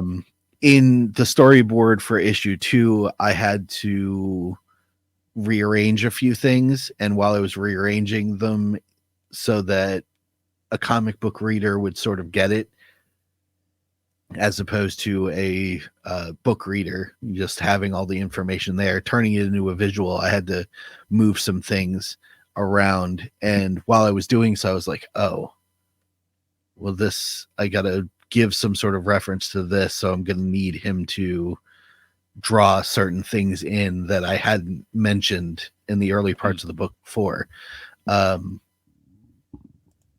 As far as themes and things go, like character details, not really.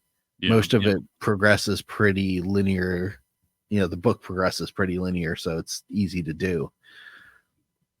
Did you ever kind of calling back to our discussion with Eric Weathers, were there any times when you were laying things out and you looked at a page and you're like, I need to what I want to do is put a lot of text on here and I need to cut this down. I mean, did you run into any of that being more, literary in your inclinations? Yes. My first run at the storyboard was extremely exposition heavy. Mhm. And instead, what I decided to do was drop the first page essentially of the book in as a graphic, so it gives the background and then dives right into the action. Yeah. And because there was so much exposition going on in text boxes in various parts of each of the panels, that I was like, no, this sucks. I wanted it to be simple because that's how I operate, try and keep it simple. Mhm. And as you saw, I mean, there's not a ton of dialogue going on. And that's because it's all physicality in most of chapter 1 and chapter 2. There's very little actual speaking, but Hannah's section of the story, chapter 2, has a lot of her thoughts about things. So the back half of the comic has a few more text boxes than the first half does. But I cut it down significantly in order to make sure that it wasn't drowning out the imagery. And I wanted the imagery to tell the story more than those boxes did. That seems like a hard line to toe. I mean, with it was very difficult. Yeah. I was going to say, it's a big switch because, I mean, comics I do like the black and white aesthetic you're going. It's going to be black and white. I know it's going to have like spots of color here and there. But it's going to be mostly black and white?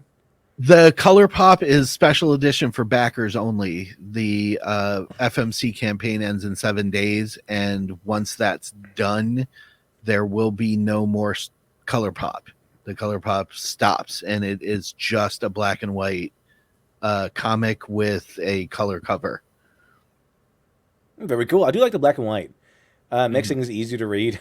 I think just and it's really cool because it does have I like because there's a lot of dark colors in here with the suits and stuff like that, so they pop out a lot more. And so the background tends to be a little bit lighter, it seems, from the panels I've seen. So I do enjoy that. That's pretty cool. Is the blood going to be like black ink? I think that's pretty cool. Like I don't know. I think they kind of did that a little bit in Kill Bill, when it got too graphic and they switched it to black and white, and everything's just all the bloods is black. Yes. Yeah, it's just ink splash. Yep. Yeah, like that. It's like that. It's pretty cool. The best part of that's the first movie, correct? Yeah, the first movie. Yeah, I still think that's the best part of that movie. Yep. I really liked Kevin's input on that one, because that was somewhat his idea. One of my favorite panels is right in the beginning when Gabriel's killing those 3 guys, the drunks, and you can see in that first slash, it's ripping through the side of the guy, but you can also see the minor details that Kevin put in of like his intestines there in the edges of the cut opening. It was so visceral that I was like, yes, this is exactly what I'm looking for, dude. Keep it up. Have you and Kevin had any disagreements? Not the right word, but have you guys gone back and forth about idea, like, no, I really want it this way, no, I really want it that way? Like, is there something you're comfortable sharing about? Because you're working with an artist. So I want like we've got a lot of new writers who might want to do what you're doing. What's that back and forth with your artist like? And how does that work? For me, I'm very fluid about it. I prefer the artists give me feedback, and that's from concept commissions that I've done over the years since the first issue came out, like that image that you saw that you put up by Livia Narna.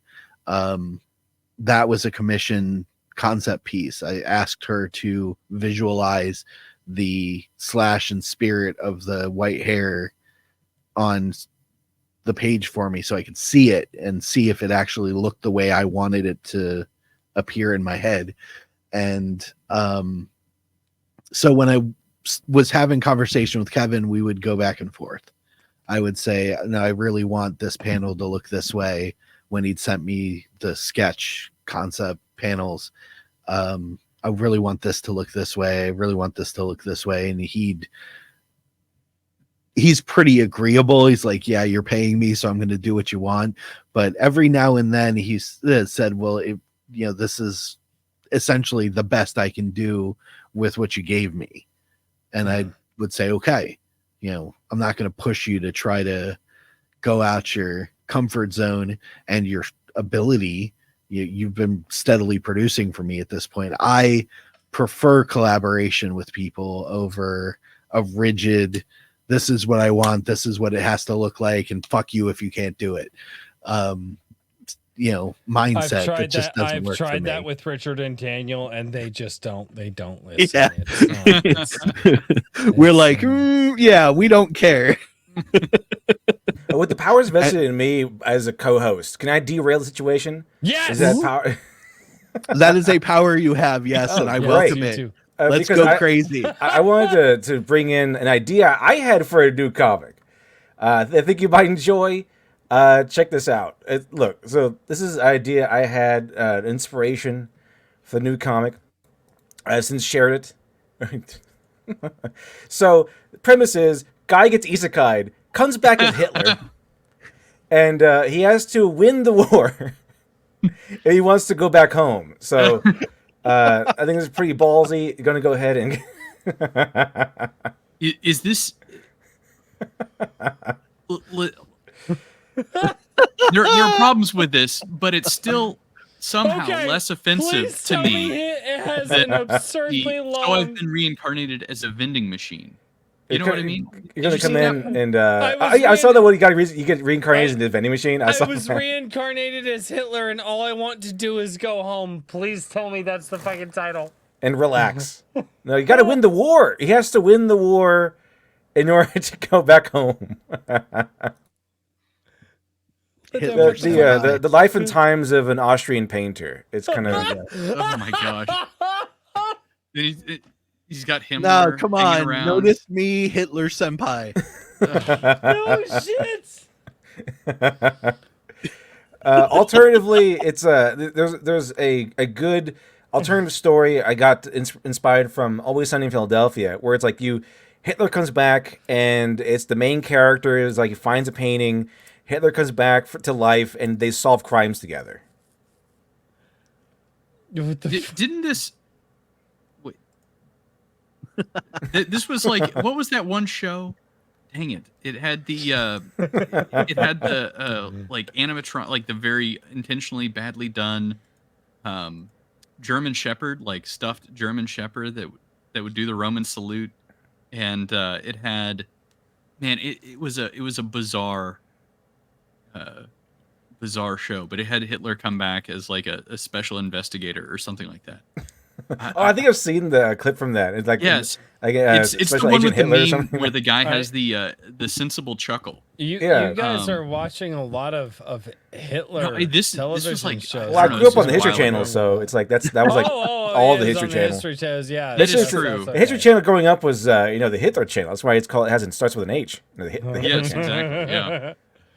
Let's see. I didn't watch the History Channel because I was told when I was a young child that was all propaganda. Kind of is. It's kind of like alien propaganda, like pro-alien propaganda. Considering that they ran that, oh my god. That I show just was like horrible. Mail Call. really. I When would go Mail Call really, went off really the air, old. it all went downhill. Ancient Aliens was fucking horrible. Well, see, that stuff stuff is good for people like me because I'm a writer. I'll just take that and then that's a cool conspiracy. Let me put that in a story somewhere.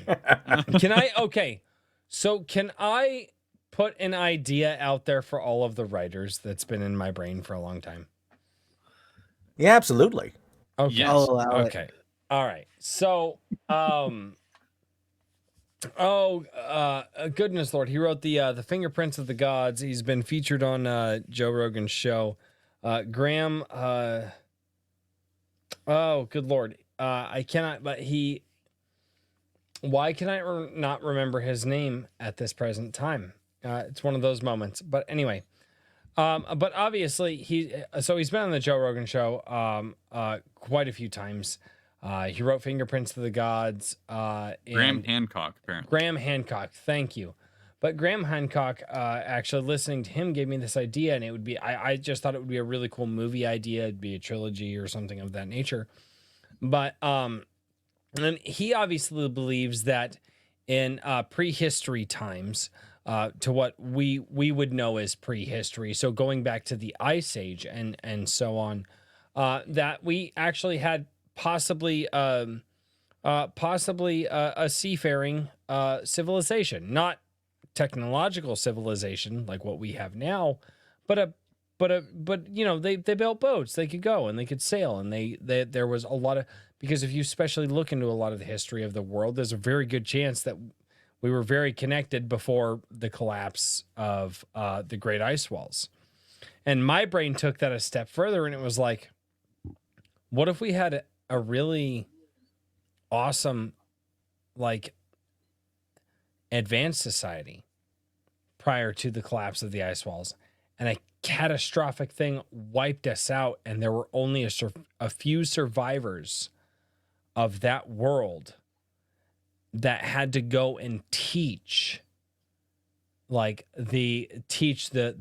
Neanderthals, right? Teach those who weren't advanced across the world the technology, but they had to do the rudimentary thing, and that's where the pyramids came from, and that's where all of that stuff came from. Like, what if we could just write that as just a fun movie to have fun with, or a fun book to have fun with? Because might as well, like, look, we don't know what happened tens of thousands of years ago. Might as well embellish it a little bit. Then that was, I don't know. I thought I like stories like that. I think stuff like that's fun to play with. Solomon King. Yeah, some of this is reminiscent of like the Hyperborea and whatnot from Robert E. Howard. From I do like what Robert E. Howard went through, because if you read what happened to him, he was like the first guy to get canceled because he was so popular back then. They would write like he's like the journalism has not changed. They just went to Twitter. The same things they're saying now to you. If you write the wrong things, is the same thing they're calling Robert. Is it calling him like a loser, a guy who can't get a woman? He loves guns because his dick is small. Like they were saying things like this about him because they didn't like him. Don Henley's it goes back to Don Henley's like dirty laundry. Like if it bleeds it leads storyline. And it doesn't matter if it's true. If it bleeds, it leads. And that's all that matters. Yep. And the sad part is even the layman today, who's not a journalist, but just who can post anything on Twitter. If it bleeds, it leads, regardless if it's true. Let Dev tell me you haven't seen this. Just the absolute carnage of people going back and forth, just spewing absolute nonsense about other people. But it doesn't matter. It bleeds, so it leads. And that's what I'm going to say on Twitter. That's how it works. That's basically just Twitter. That's how Twitter works. Well, but it's been media for the last 50 fucking years.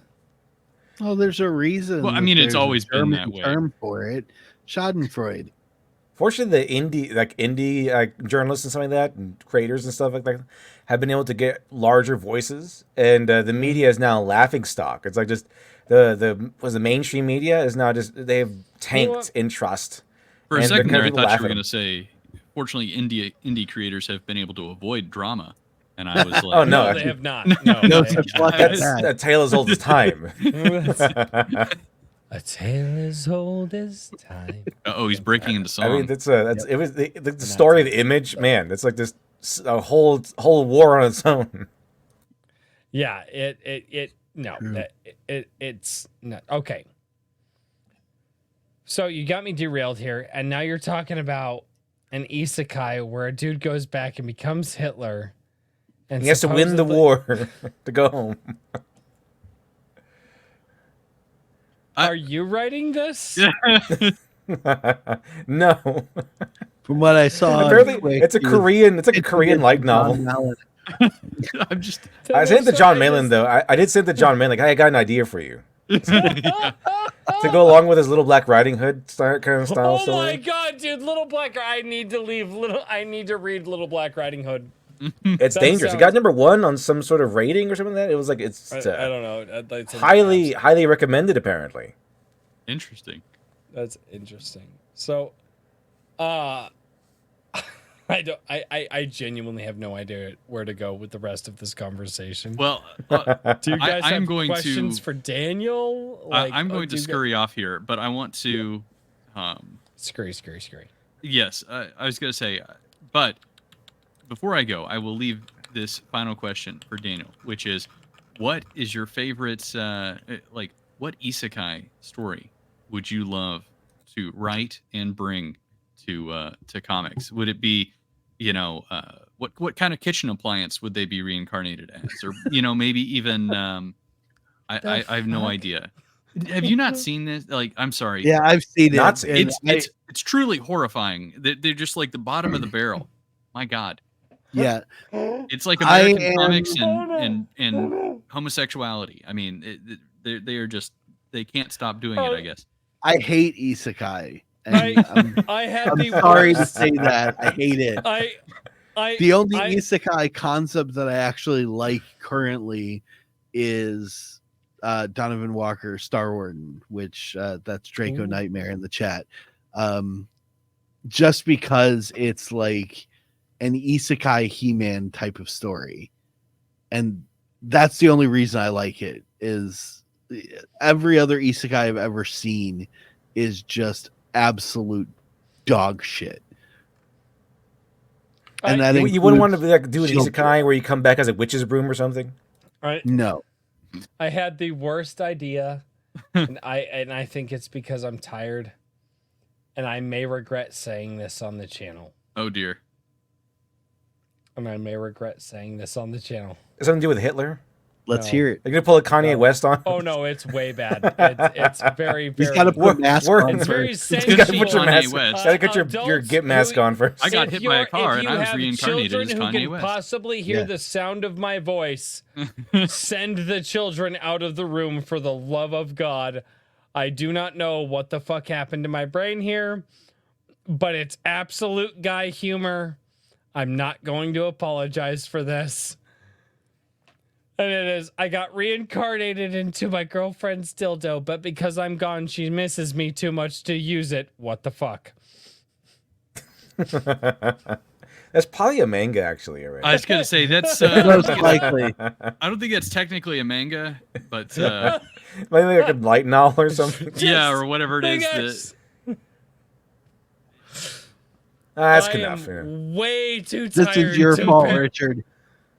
Yeah, I'm actually gonna. you know what? blame With Lit- that, I'm gonna blame Lit Dev. No, maybe I should. No, I guess it was Richard's question. It's Richard's fault. yeah, it was my fault. I kept us going down the I don't- isekai rabbit hole, I don't mind and isekai too much, depending on how it's done. I like the listen, reverse I- isekai, where the devil's a part timer, where the evil devil from another fantasy world comes to our world and has to get a job at McDonald's and get an apartment and stuff.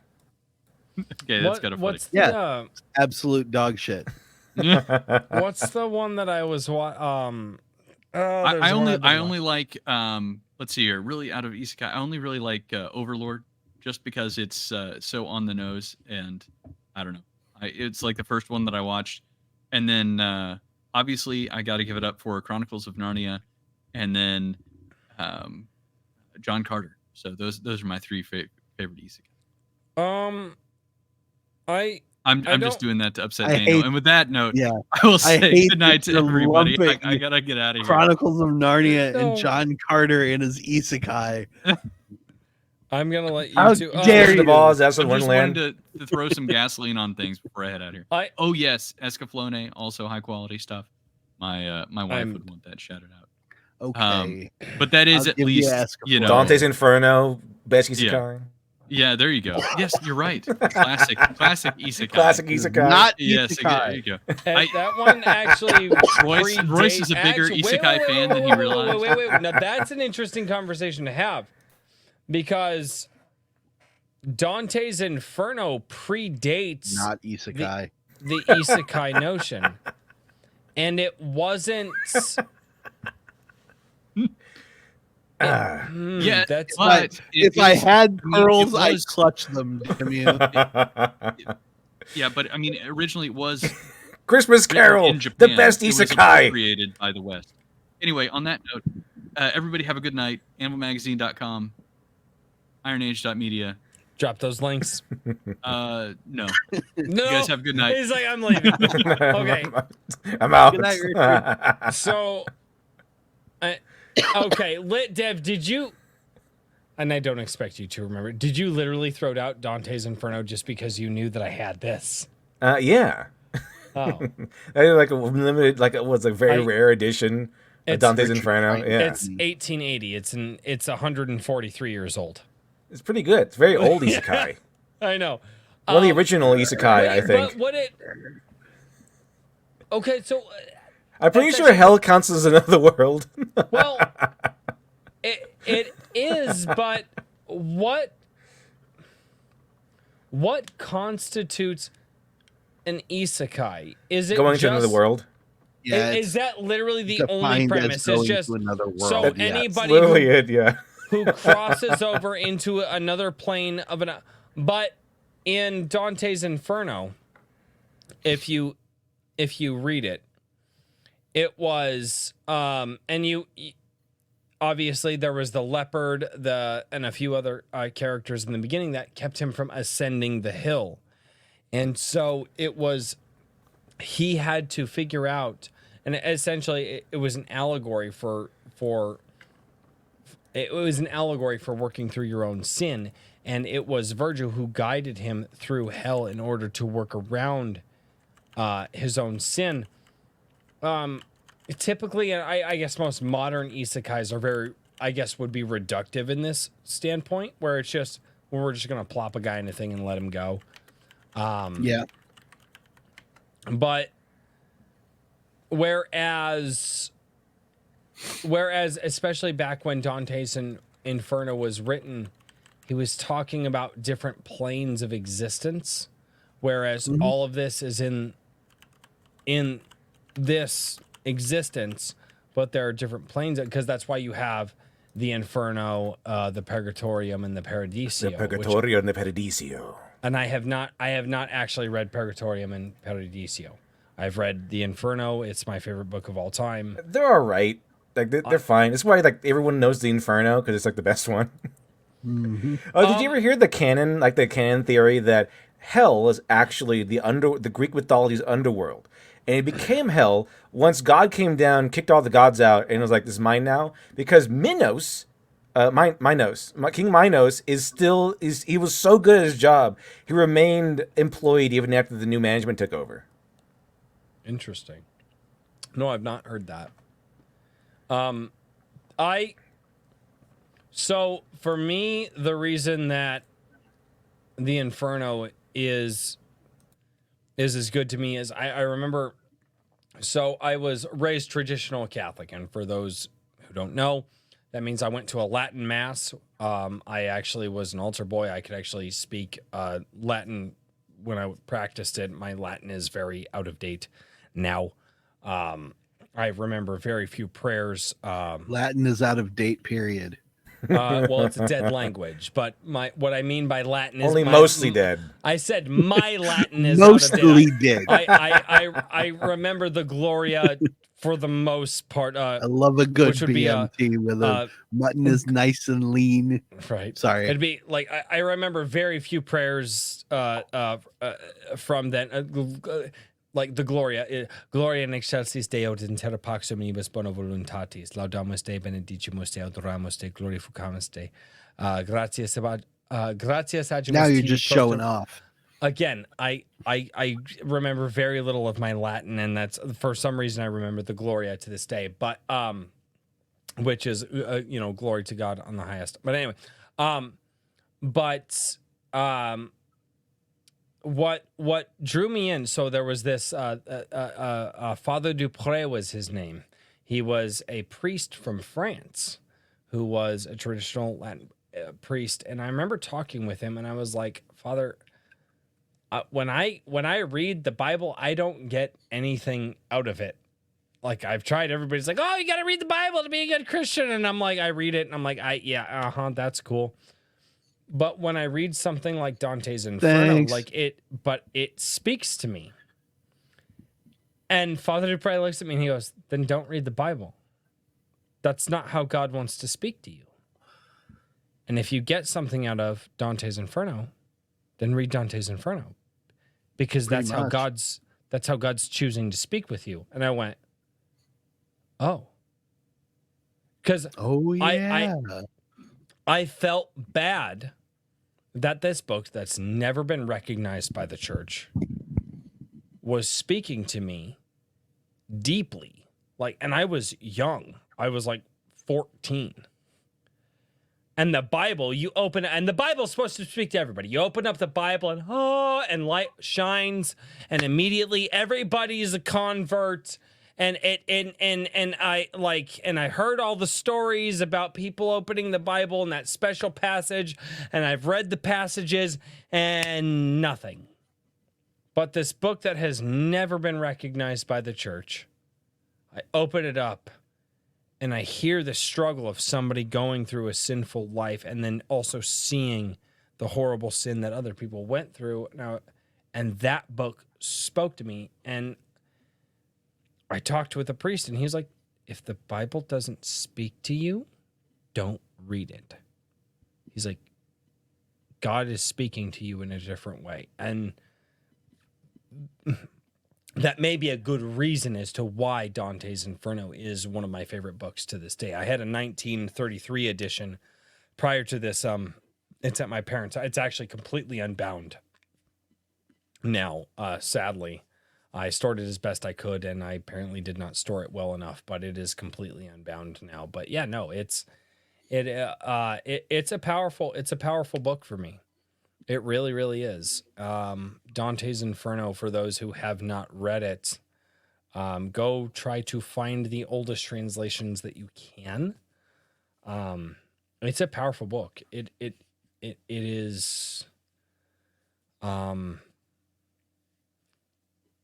It actually is one of the reasons that to this day, when I read, I keep a dictionary close, because if there are words that I don't know, I open up the dictionary and I find those and I read them. And yes, I would also recommend that if you're reading anything, especially in the older rite, anything that's, beyond, I would say 75 to 80 years old, keep a dictionary close. And read things that are older than that, so you can keep a dictionary close, because it will expand your vocabulary. But yeah, so that's my life story. Thanks for joining my TED Talk. Lit Dev, Daniel Riley, what do you got? Someone said big whoop. You quoted Boondock Saints in Latin. Big deal. You quoted the I didn't quote the Boondock The Saints Boondock in Saints. Latin. That would be. Oh my God! I love the Boondock Saints. I love that movie, by the way, so much. It's great. It's fantastic. I found that movie. I think a friend downloaded it. And I just watched it one day. It's like, oh, this is great. What is this? This is fantastic. This is a replica from the Boondock Saints. Look. A little Celtic cross, yeah. A little circle. Yeah. Yep. No, it's and shepherds we shall be for thee, my lord, for the power hath descended forth from the hand, and at our feet we are Swiftly carry out thy command. thy command. And we shall flow River river forth forth to thee, today, and and teeming from with soul souls shall ever shall be. it In nomine Patris Filii, Spiritus Sancti. and Spiritus Sancti. I love that. Vaffanculo! Psh! Yep. Oh, dude, it's so great, dude.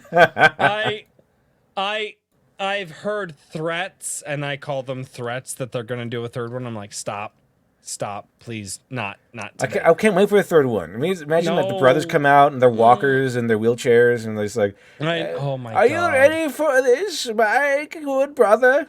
Eh? The second one was passable, but it needs to stay dead after that.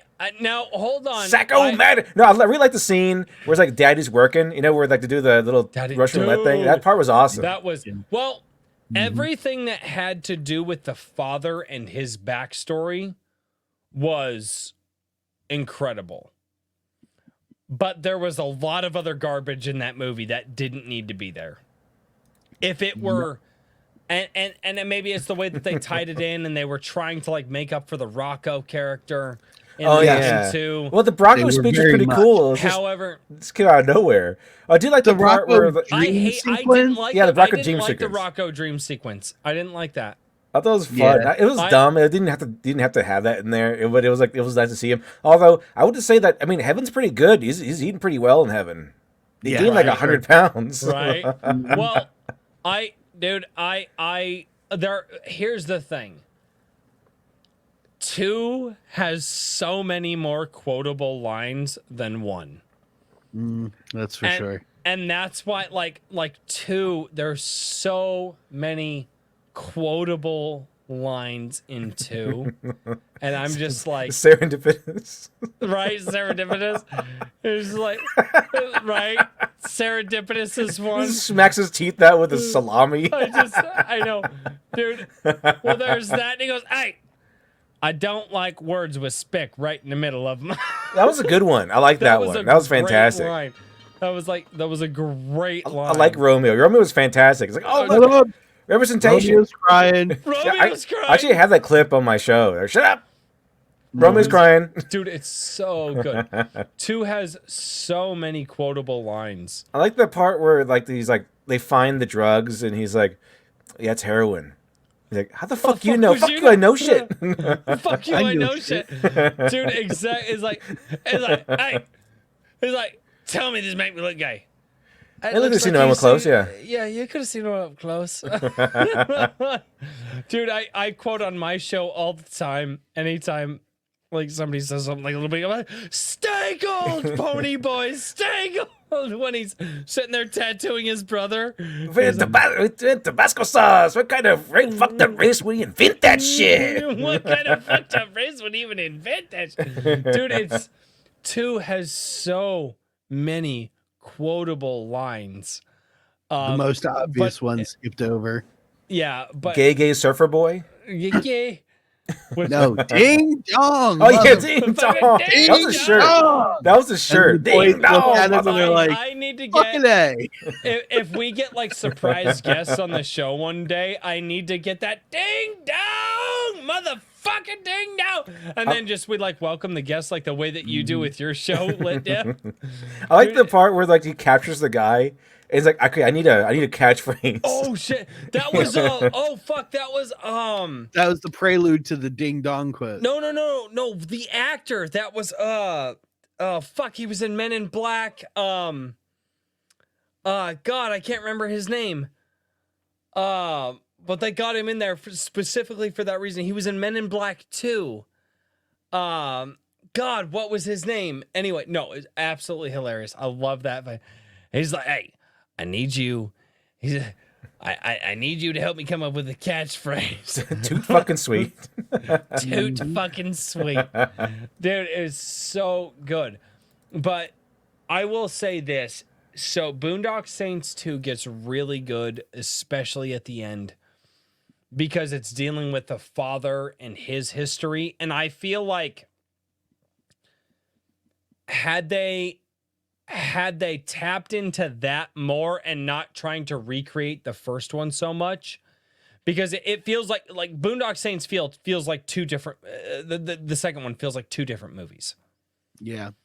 and I don't feel like they knew how to connect the son's story to the father's story, and they tried, and Troy Duffy just was not able to pull it off.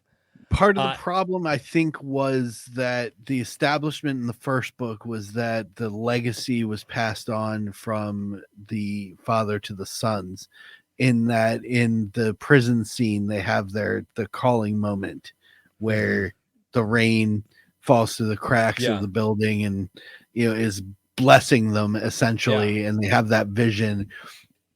And that was while the Duke was still incarcerated, so he was out of play. Yeah. So the theory was that the universe, or God, however you want to look at it, was like, okay, the one we sent to do this shit is out of play. We give it to the sons, and they take over the calling. In the second one, they kind of fuck that whole thing over with the Duke and the Roman, and their friendship and the story that evolved, which led to the ending conflict and all of that. They kind of smack that whole fate, metaphysical, religious quality right out of the story. And I think that's where it fell apart. I don't know if I don't know if I agree with that entirely. The reason I think so is because in the first story, in the first movie, you have the baptismal scene in the prison, and then afterwards, when they're ambushed by the Russians and almost killed, there's that scene with the rosaries, with the rosaries swinging back and forth for no reason on the wall. And that was there was a lot of symbolism that showed that there was and I disagree with you because quality. Troy Duffy is not that fucking deep. I know he's not.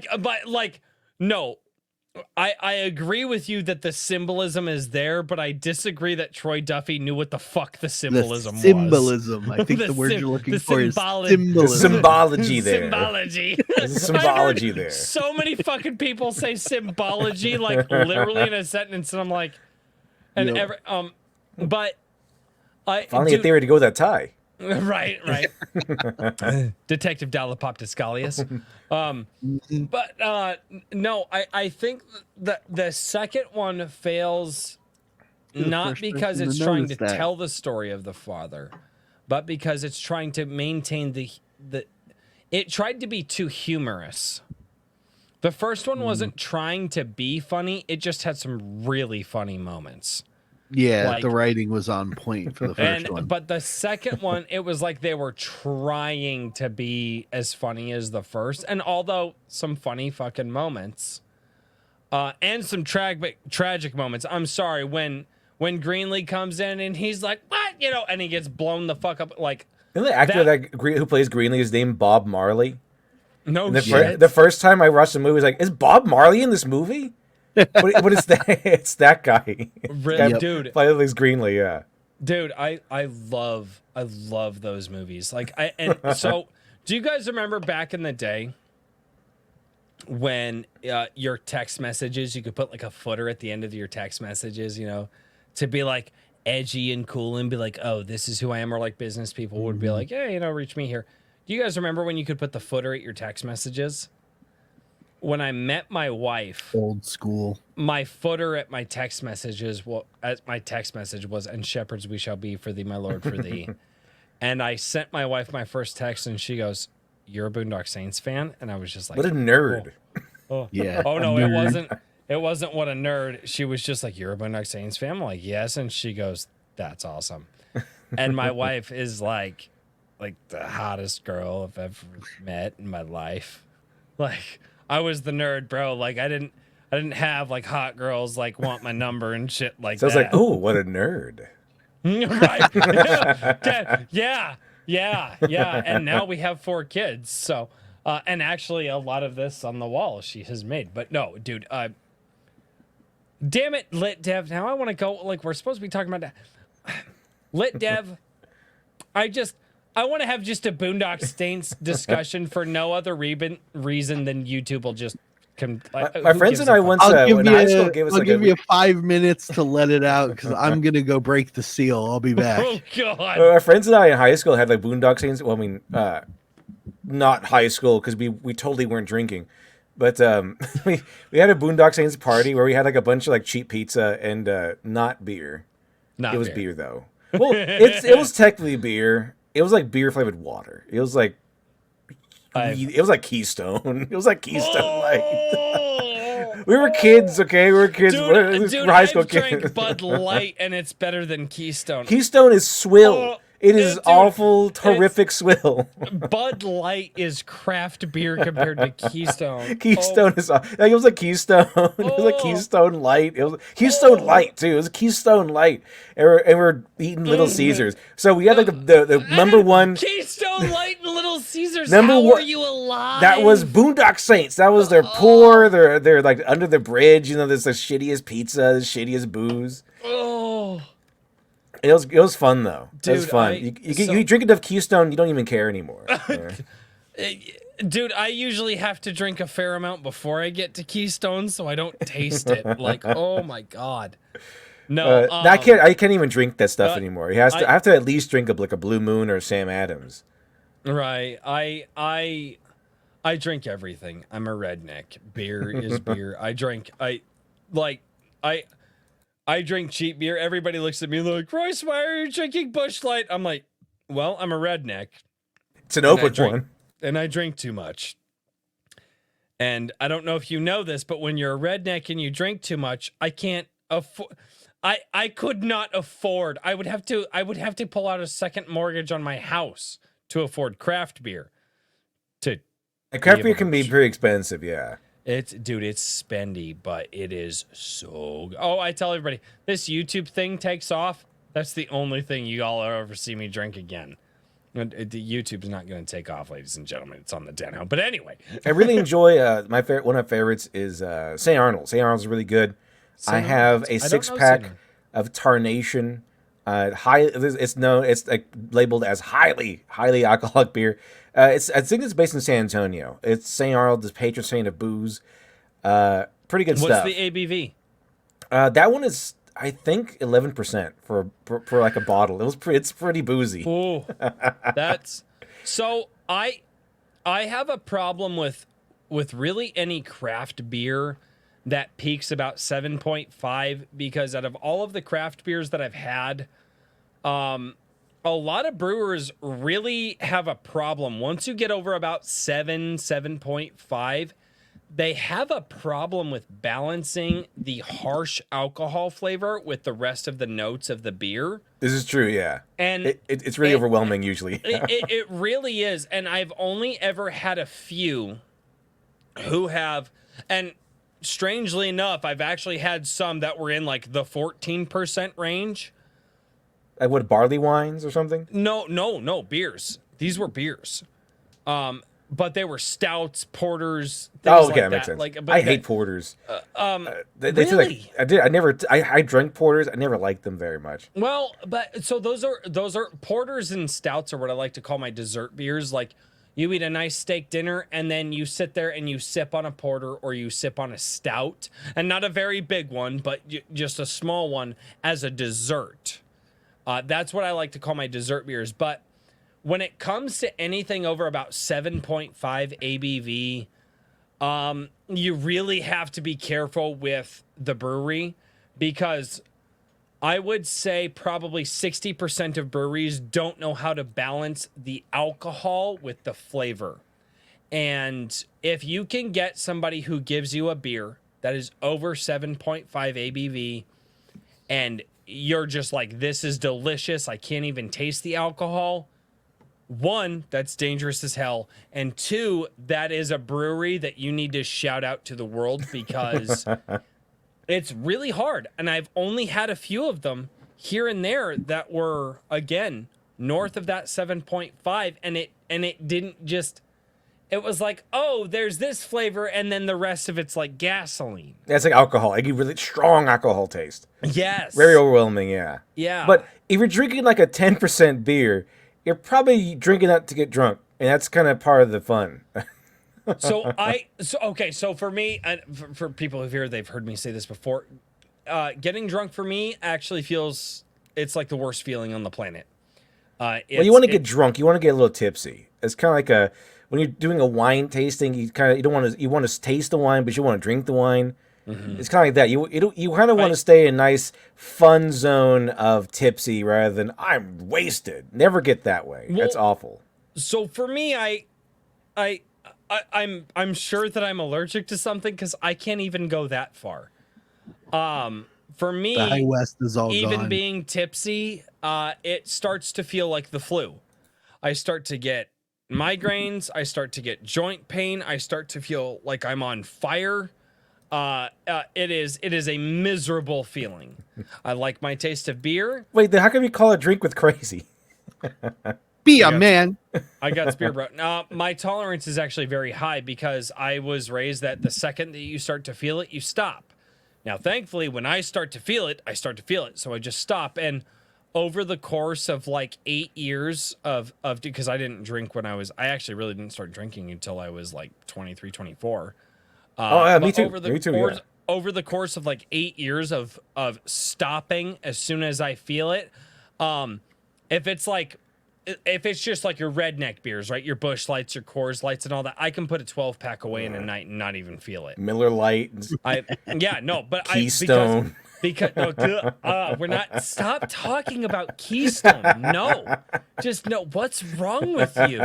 I have no idea. Why? I don't know how I lived drinking all that Keystone. There's a lot of Keystone. Do you do you have a liver? I guess the benefits of being young because I was like drinking Keystone at 14 or something like that. So it's like, dude, it's so bad. I can't.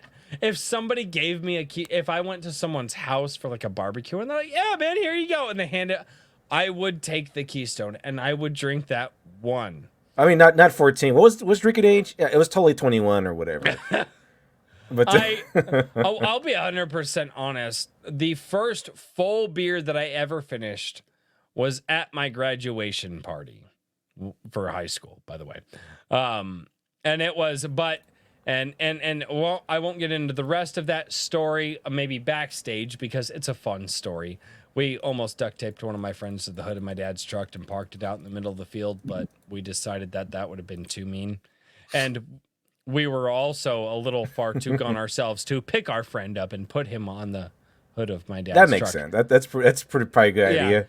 Yeah. We wanted to, but we didn't. But it would have been funny. And never mind.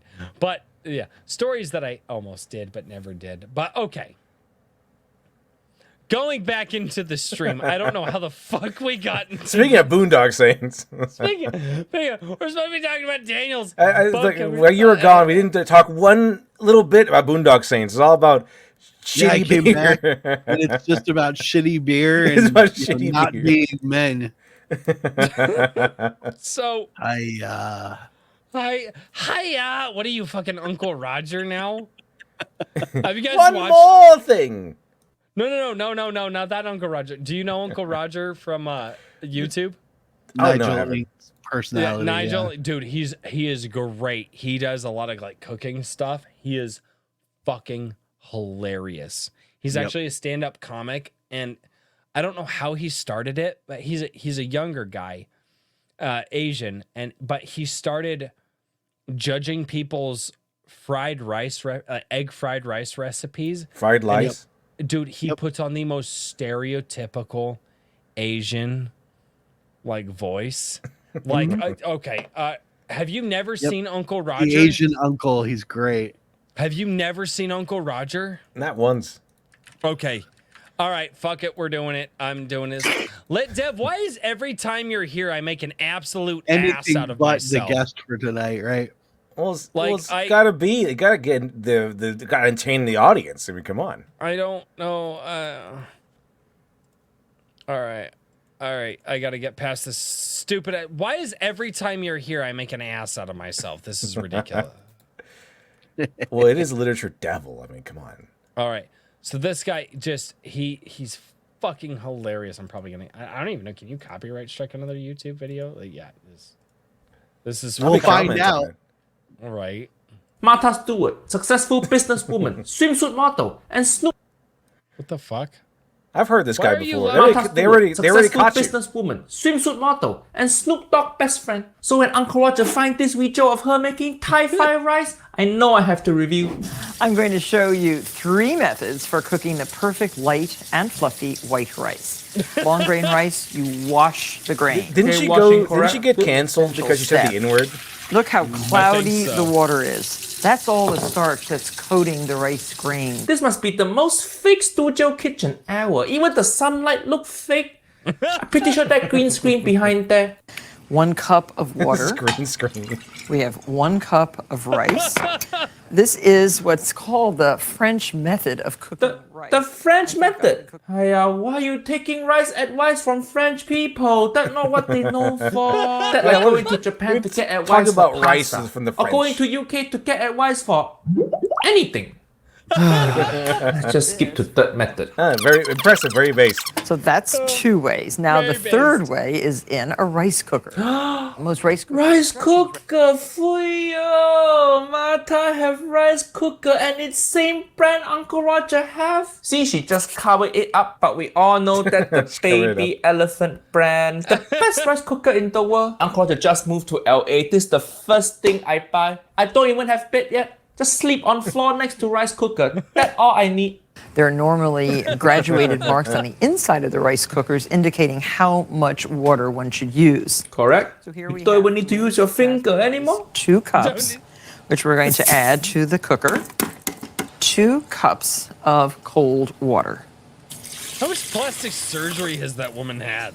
Now this is a very fancy I think schmancy she's like rice probably cooker. like more It works. plastic than woman now. I think. Like, dude, that she looked older 20 years ago. This is a happy Holy homemaker Darth shit. Vader, but with plastic. Oh my god, like she's gonna melt. Very. Even Martha know it's fancy. Nice. It's already set for regular rice. Just press cooking. It makes a little song, and it will take approximately 55 minutes until it's done. Technically, yes, 55 minutes. But Martha, all this baby elephant rice cooker brand, they have quick cook setting. Done in 20 minutes. Because 55 minutes, that too long? The rice bit inside longer than Martha. Guilty on all charges. And the rice cooker, well, we have some rice in our The rice has been inside longer than Martha. Oh, cooker. shit. That is done. Perfect. It's jasmine rice, and the aroma Jasmine is rice, correct for Thai fried rice? White. These rice cookers generally come with a rice paddle like this, which is very helpful in removing the rice to a bowl. Now look at this. Isn't this beautiful? Good, good. That rice paddle, good for scooping your rice and for beating your kid also. Now here's I had the a double great usage way there. to use up left. Oh shit. Do we want to continue this video? Or are we just commenting on this video now? So anyway, the comic book. Yeah. Yeah. Yeah. Speaking of Asians, Here's an actual amusing connection between these two things. So I've been aware of Uncle Roger for a long time, and while I was writing G I 1 was like in the early stages of his popularity, Nigel Lings, and I had been watching his videos. Hold on. Resident One. Martha Stewart was Miss America. Maybe, I don't know. I didn't know she was missing America while she was in prison. Well. Okay, go on, Daniel. Sorry, I need to look some shit up. Go. Just So in writing G I hadn't actually intended to have Hasegawa. He came during the writing process, like, Athena style, fully formed out of my head, out of nowhere. And when he did, and I was writing him, I sort of was hearing the Uncle Roger voice when I was writing Hasegawa's dialogue, but I intentionally avoided the hi-ya as much as possible and just instead adopted the affectation that older Japanese men release when they're frustrated instead of the hiya, because I didn't want to be like, yeah, this character appeared and it's because of Uncle Roger. It wasn't the connection I was looking for. That's a weird way to tie that in. That does not look like Martha Stewart. People were young. People had a lot less plastic on them back then. Well, there's that too. But yeah, people were young. And that's when Martha Stewart looked like a occasionally woman instead of like a Barbie doll or something. Yeah. Melted Barbie doll. She doesn't look like a Barbie doll now. She never mind. I'm gonna say things that she looks like Martha Stewart Barbie. There's a lot of diverse Barbies out there. She looks like something that used to look like Martha Stewart. Anyway. That's an interesting... Lit Dev, I'm not going to have you on anymore. You're bringing out a whole lot of bad things in me. I like it. The devil on the shoulder. Right. I appreciate it, but also... Okay, so... I've had a few drinks. I'm okay with the chaos. You've always had a few drinks. I ran out of High West. I'm always drunk. Dude, he doesn't drink the rest of the week. He's like, no, Iron Age Nights is the only night of the week that I drink. I'm like, oh, that's correct. So the only night of the week that you drink is when we're supposed to be interviewing people about their projects. And he's like, yup. Absolutely. I ran out of High West, though, so I've just gone to my reserve rum. Oh, God. We had snowpocalypse. I didn't go out yesterday. The snow was ridiculous the last the last week and a half. Oh, yeah. Lit Dev, you're down in Texas, right? Oh, yeah. Texas hell. Where at in Texas? If you don't want to say, that's fine. Okay, right now in the southern part right now. Okay. I was get any of the crazy refrigeration? Oh, yeah. I was in Dallas 3 days ago. I literally had a business trip. I was in Dallas on Tuesday and Wednesday, and then I flew out Wednesday night. I was in Dallas like a week ago. It's a pretty fun place. Yeah, it was. I don't know. I was in a hotel. My experience of Dallas was a hotel. All right. Especially here on the East Coast, telling Pennsylvanians about how when I was living in Texas, there was maybe a quarter of an inch of snow one day and school district shut down. Every news channel was telling people to stay home. Everyone in our development was in parkas and snow hats and boots and gloves. And I'm walking around the neighborhood to go to the mailbox because, it was one of those big mail server boxes in shorts and a t-shirt in like 25-degree weather because I'm from Pennsylvania and everyone in Texas didn't know how to function because there was a light dusting of snow on the ground. It's my favorite story. My brother shared a very similar story because he was from Colorado where we would in the wintertime get 3 feet of snow and like negative. That's where snow was born. Lit Dev, we're not judging you. We're judging where you come from. Very big difference. You're a nice guy. I'm not sure. But Texans are pussies. Anyway. This is like a storm coming, like a hurricane coming. Then it's time to go to Whataburger. Right? Yeah. That's my favorite Babylon Bee story was the Texans opened fire on stuff falling from the sky. Probably like a not the bee story. Probably would happen. Oh, shit. All right, so we have a few chats here from the folks.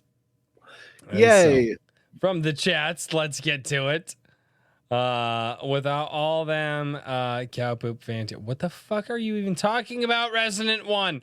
Brian McCoppin, who has been a member of the channel for 13 months. Holy crap, Brian. That deserves. That guy has been a member of the channel for longer than should be legally allowed. He's the Iron Age Florida man. No. No, there are a few that take that title over him. There's also Kahuna, also Rob Rhymes. The man posts photo of himself in his boat in the middle of the ocean constantly. He's the Iron Age Florida man.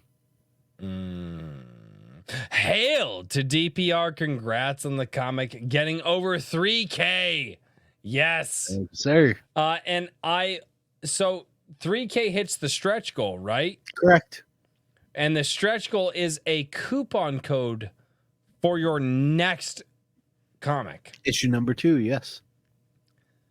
I've never heard of anybody doing a stretch goal like that before. We bandied it about here, and I thought it was worth experimenting with, so that's what I'm doing. I already talked to Luke. I just have to officially request it and what I want the name of it to be, and he'll set it up for me. So everybody who backed issue number 1 now officially has a coupon code to get issue number 2 at a cheaper rate. Yep. As soon as I'm ready to launch issue number 2's campaign, I'll be sending an email blast out. That's so cool. That's awesome. The Ultimate Kahuna, who's a member for 8 months, says, besides Gabriel, who has the best enhancements?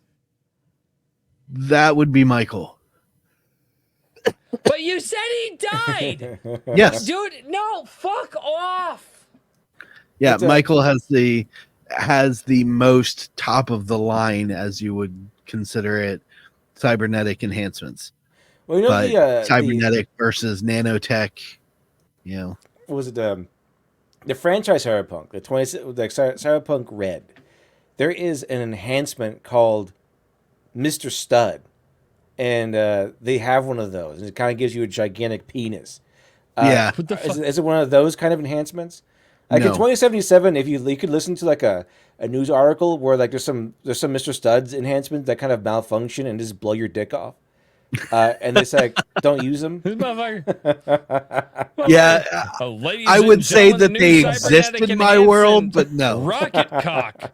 Yeah. Now, Rocket Cock is an incendiary missile that shoots from below the waistline.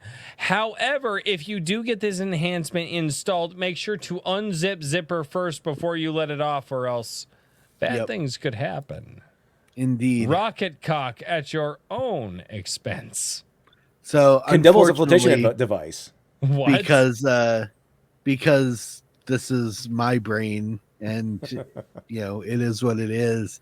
I used to play a lot of White Wolf role-playing games, and there was a Black Spiral Dancer corrupted mutation called Savage Genitalia. So when I was coming up with the concept of the cybernetics, I did consider that people would want to cybernetically enhance their junk. So it does exist in the world, but I don't bring it up at all in the story.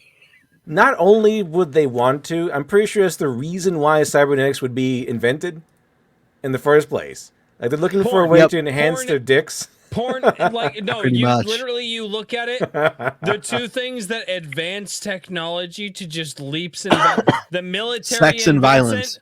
Porn uses it first and makes it popular. Yeah, sex and violence. Yeah, that's it. Like that literally holds true today.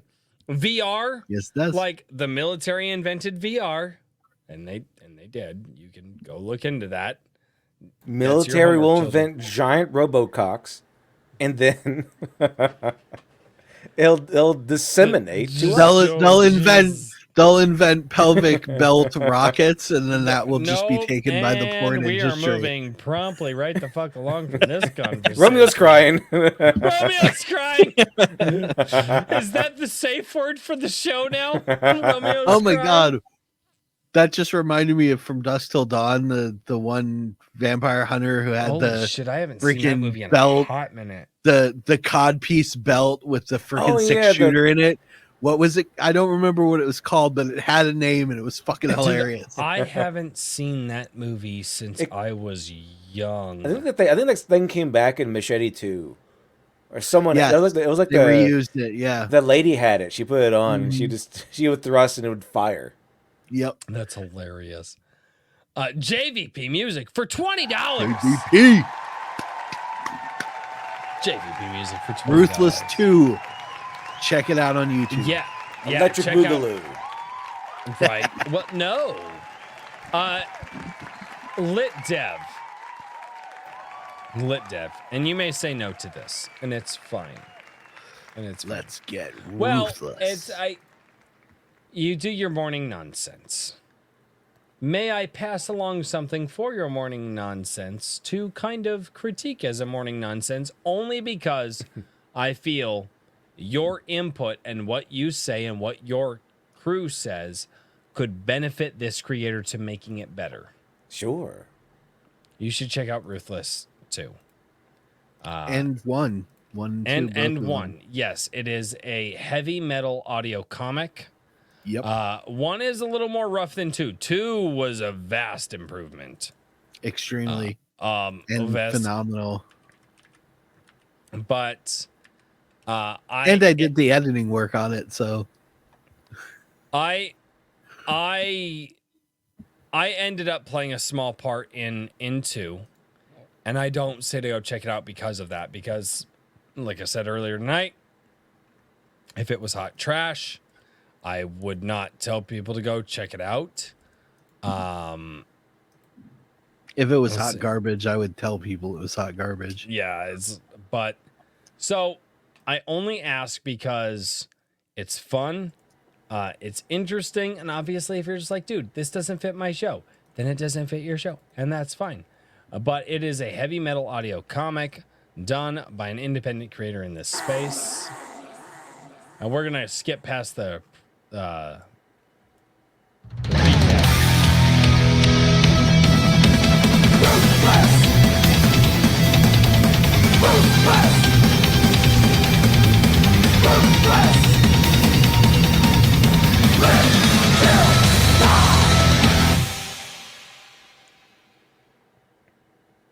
I'll check it out. Sounds pretty cool. All right, kid. Remember what I told you. When you decide to act, you go all in. Give it everything you got. Now, go get us some lunch.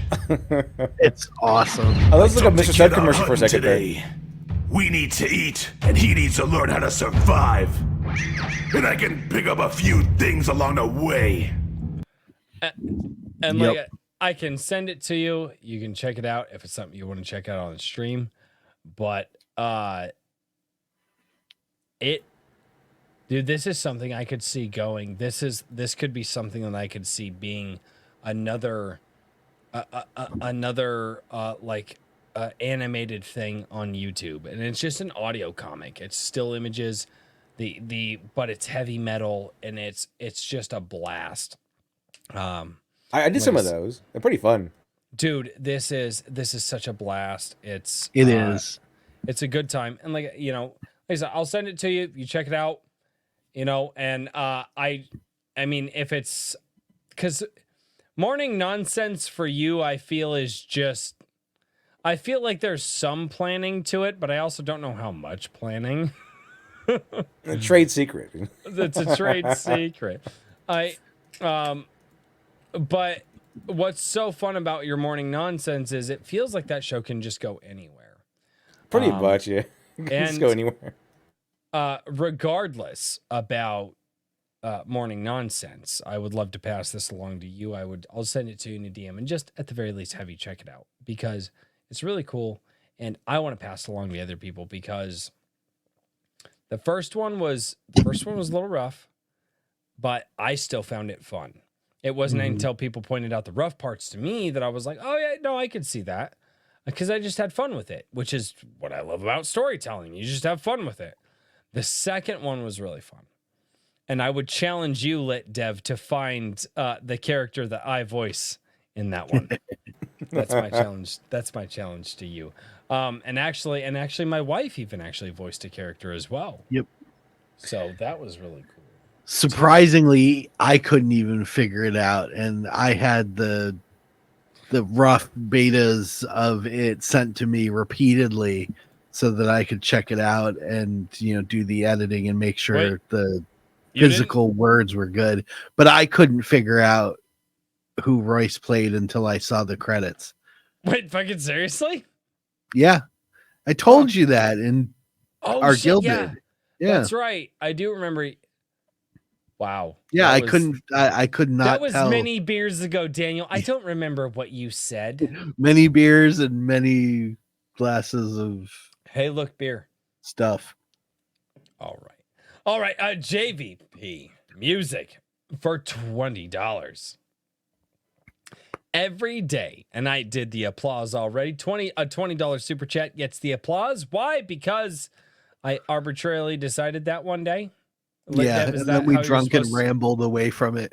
Is that how you're supposed to do that? Let Dev, you just randomly decide what gets what? Yeah, you're the host. Okay. I'm just going for it. God. Every day I check Twitter and see Dan's consistency regarding storytelling. The guy directly and indirectly helps an entire stable of creators, all pouring our hearts into our work. He also knows Uematsu well. Legend. Why do I feel like I am not inside of that joke? I'm going to have to look at that one. I don't want to be inside that joke. Oh, Uematsu. That is okay. So that's a reference to Nobuo Uematsu, the composer who does a lot of music for Final Fantasy and other video games. I am a huge fan of his compositions. Man is a genius. Am I allowed to say nerd here? Yes. I think. Okay. Nerd! Well accepted. Maji Chan says, question. This is not a super chat. This is just a question that I pulled from the chat because I do try to do that as well. Could you please talk more about your coaching? I think you're a fantastic coach. Don't regret going through writing boot camp, but struggle explaining it to others. So yes, Daniel is actually a writing coach as well. He helps novel writers get their stories out on their pages. And nonfiction writers too. I cover everything. I said novel writers. I said novel. That covers. Well, nonfiction are technically novels. Yeah, I am drunk, so don't mind me. But yeah, whimsyland.org is the website for all of my literary services, which is writing coaching as well as editing and proofing.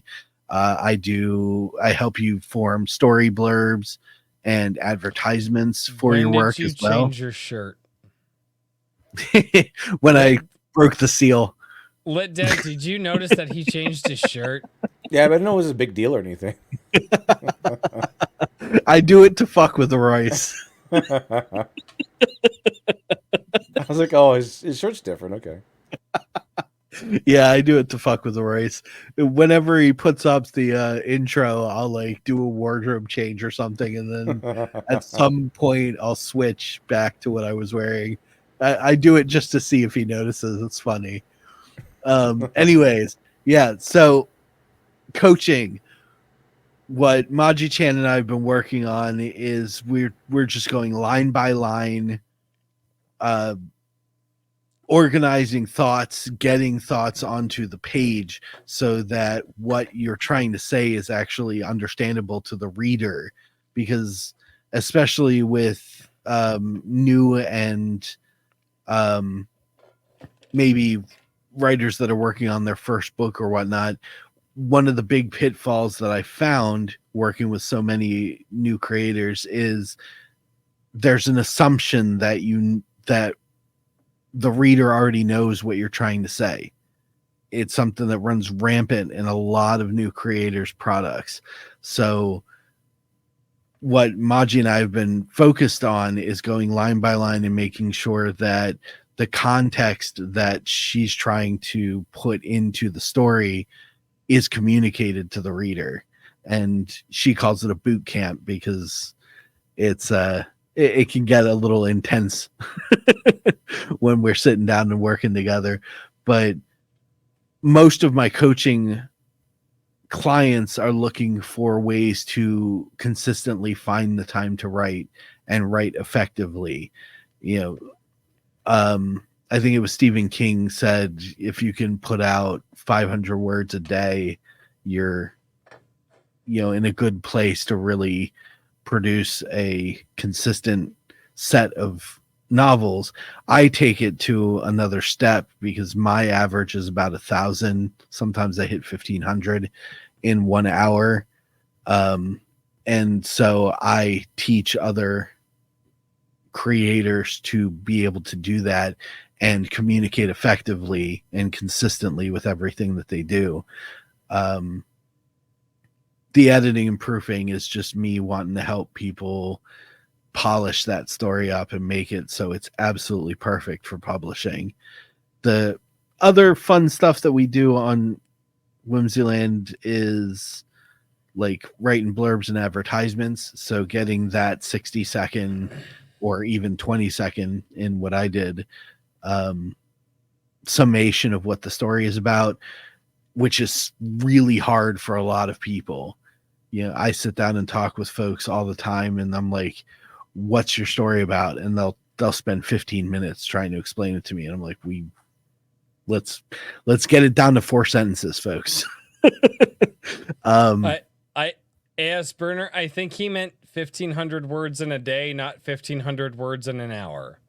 No, I've done 1,500 words in an hour. Okay. You should check out my Sunday stream. He meant 1,500 words in an hour. I'm not sure what type of cocaine he is snorting.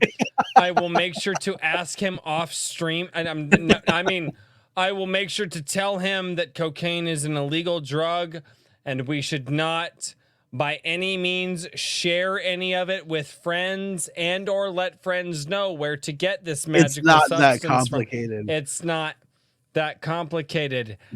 He's texting me right now. So I'll hit you up. It's amazing. I'll tell you. At the beginning of this year, I started a writing live stream on Sunday afternoons at 3:00 Eastern called The Freelancer. And that's where I'm sort of showing how that works. They're 20-minute Pomodoro writing sprints. I do one in the beginning of the show, one in the end of the show, and a review of something that I've worked on or read in between just for fun and something for that particular creator to clip and use as an advertisement if they want, like an endorsement or not, depending on the situation. But in those sprints, I can usually get about 1,400 to 1,500 words in 2 20-minute writing sprints. And doing that myself taught me how to convey that to other people. And that's what we do with the coaching service. That's fucking nuts, dude. That's an insane amount of words. Holy shit. I started at 200 and just over the course of the last couple of years have refined it all the way up to that. Sometimes I can hit 2,000, but that's really, really pushing it. Like I have to know exactly what I want to write. In an hour? Yeah, in an hour. Yeah. Okay, That's a lot of words. Lit Dev, please quantify this for me. Well, he just said it's a lot of words. It's a lot of words. I feel like Lit Dev is not quantifying it for me. That's a lot of words. But the indie sphere is full of people that want to pulp write. They want to crank out these epic, mid-range, as far as word count is concerned, books. And that's what I'm teaching people to do. That same methodology where you can sit down for an hour and bang out, a quarter of a chapter in 1 hour a day of, a full chapter, half a chapter if you want to do something like super large. I've seen some chapters that are like 10 to 20,000 words long, and I'm like, dude, reel it back a little bit. But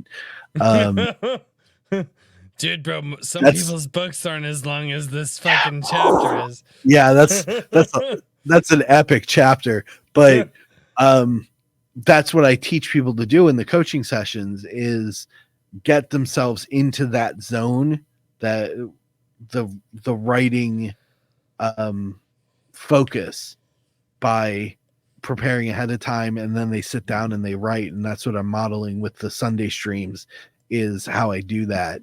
And, you know, having a little fun with the people that show up for it every now and then. It's really small, but I literally just started it on the first weekend of January. So, yeah, but if you want to check it out, it's going to be this Sunday at 3 p.m. Eastern. That's awesome, man. Guilty Gearhead, a member for 8 months, says, finished reading G Sedai book 1 this week. Was rad. Nice. Yes, I have G Sedai book 1 right here. This is its such permanent, a fun story to this is for its me to permanent write. shape right now. I've seen worse. I told, yeah, never mind. Stories for later. JVP Music for $10. He says, fucking thank you, Royce. A critique from LitDev is worth its weight in gold for me. I never said LitDev was going to do it. LitDev didn't even say he was going to do it. I just said I was going to show it to LitDev. And then, I don't know. LitDev is going to run screaming from this channel because, well, I'm surprised he's back here for a third time. He likes us.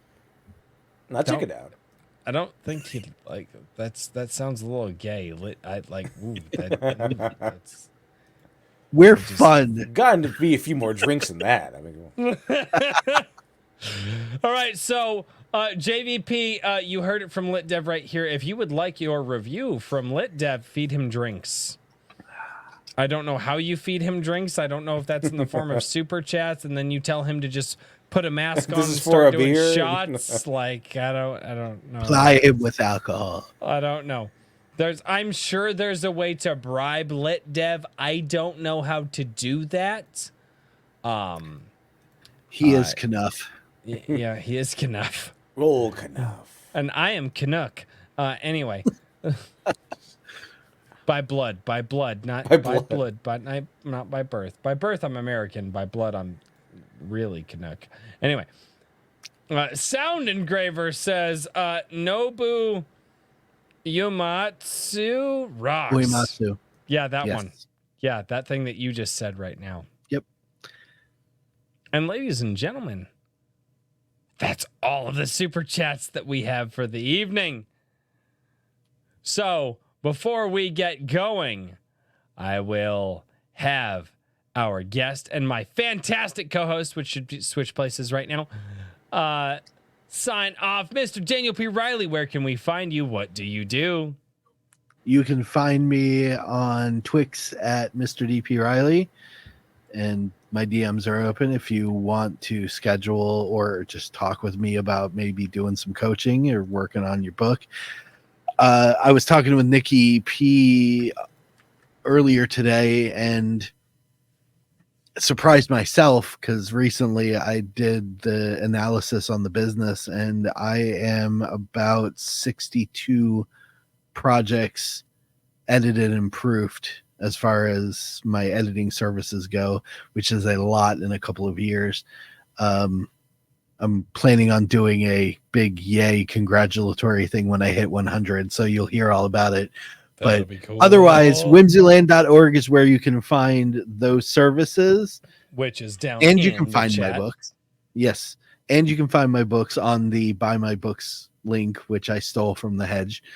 As well as other links to fun things like my Discord server, Laureate, where creators have come together to work with each other and help each other refine what they do. It's a really laid back, fun server to hang out on if you use Discord. Otherwise, I hang out in Royce's Guild all the time. All the time, my at. Anyway, Literature Devil. I am literally green and ready to be talked to at any point. I'm just usually working on projects. Yeah. He's as afraid of the chat as I'm afraid of the LitDev. Are you afraid of the chat? I am not afraid of the chat. Never. Okay. Well, so first of all, dude, seriously, thank you so much for coming on, being the guest host for the evening. I love the question. And That was awesome. You prompted an idea from me. And I might share this backstage here in just a minute. However, before I do any of those things, LitDev, where can we find you? What do you do? And what do you got coming up in the future? Well, you can find me on, the channel Literature Devil on YouTube. I go over all kinds of nonsense, go over some of the, in the morning, go over all kinds of nonsense. Videos, every once in a while they come out, and I go over narrative theory, breaking the narrative of all the weird wokeness. And like, oh, actually, this character is really good. And if you don't like her, you're a sexist. I proved to you why she's bad. And you're actually not as sexist for disliking her. You dislike her because she's badly written. Mm-hmm. It's like the narrative, according to the narrative theory, and down to why it works and why some things don't. And I also do comics every once in a while. I'm delivering one of my latest one, which is Dr. Alpha Dead Man's Alibi Volume 1. I sent more to the post office today, in fact. So, in delivering those, and then the next one will come out when I finish the script. So I'll start working on that one pretty soon. That's going to be Volume 2. Should be the conclusion of the story. It'll be pretty cool. I'm going to put Pai Mei in there and stuff. It'll be pretty interesting. Awesome. Interesting. Well, and ladies and gentlemen, my name is Royce. I am a Drink with Crazy. I will see you guys tomorrow night for Star Shatter. That's right. That is our epic sci-fi tabletop RPG that we play here on the channel tomorrow night. And as always, if you guys are here and you leave comments on my live streams or my videos throughout the week, I read them on Sunday Coffee every single Sunday at 11 a.m. Central. And ladies and gentlemen, without any further ado, we did it. We made it through. Yay! Another episode. Touch the butt, folks. Touch the butt, ladies. Hey, how many butt touches are we? We are at 48 butt touches. Guys, 2 more buttons. 2 more. Like buttons. If you guys touch that like button 2 more times, we will peak 50 butt touches for this. I don't think they like. Guys, touch the butt. Just stop. Touch the butt 2 more times for me. LitDev, are they this stingy on your channel? That's just like they don't want to touch the like button. I never checked the like button actually. It's kind of like a personal goal, like to get the butt touches over. So the joke is Nemo touches the butt, and my nieces and nephews made me watch that movie way too many times. I was a nephew. He liked Nemo. Or I'm sorry, my first nephew was born when I was 10 years old. I was an uncle at 10 years old. By the time I was 12 years old, I think I had 4 or 5 nieces and nephews. So, because my brother's in such a I know the mics are hot, Hedge. God. Good night, Hedge. How do you deal with the chat, LitDev? How do you do that? I don't. They're so chat. It's so much fun. That's why. Okay, well, wait, your chat's way different than mine. My chat shows up with wiffle ball bats and tells me to enjoy it. They're a different kind of chat. They were kind of tame for me. I was expecting a lot more roasting. Yeah, they were. Ladies and gentlemen, thank you all so much for being here on Iron Age Nights. And as always, until next time, cheers, everybody. Good night, everybody.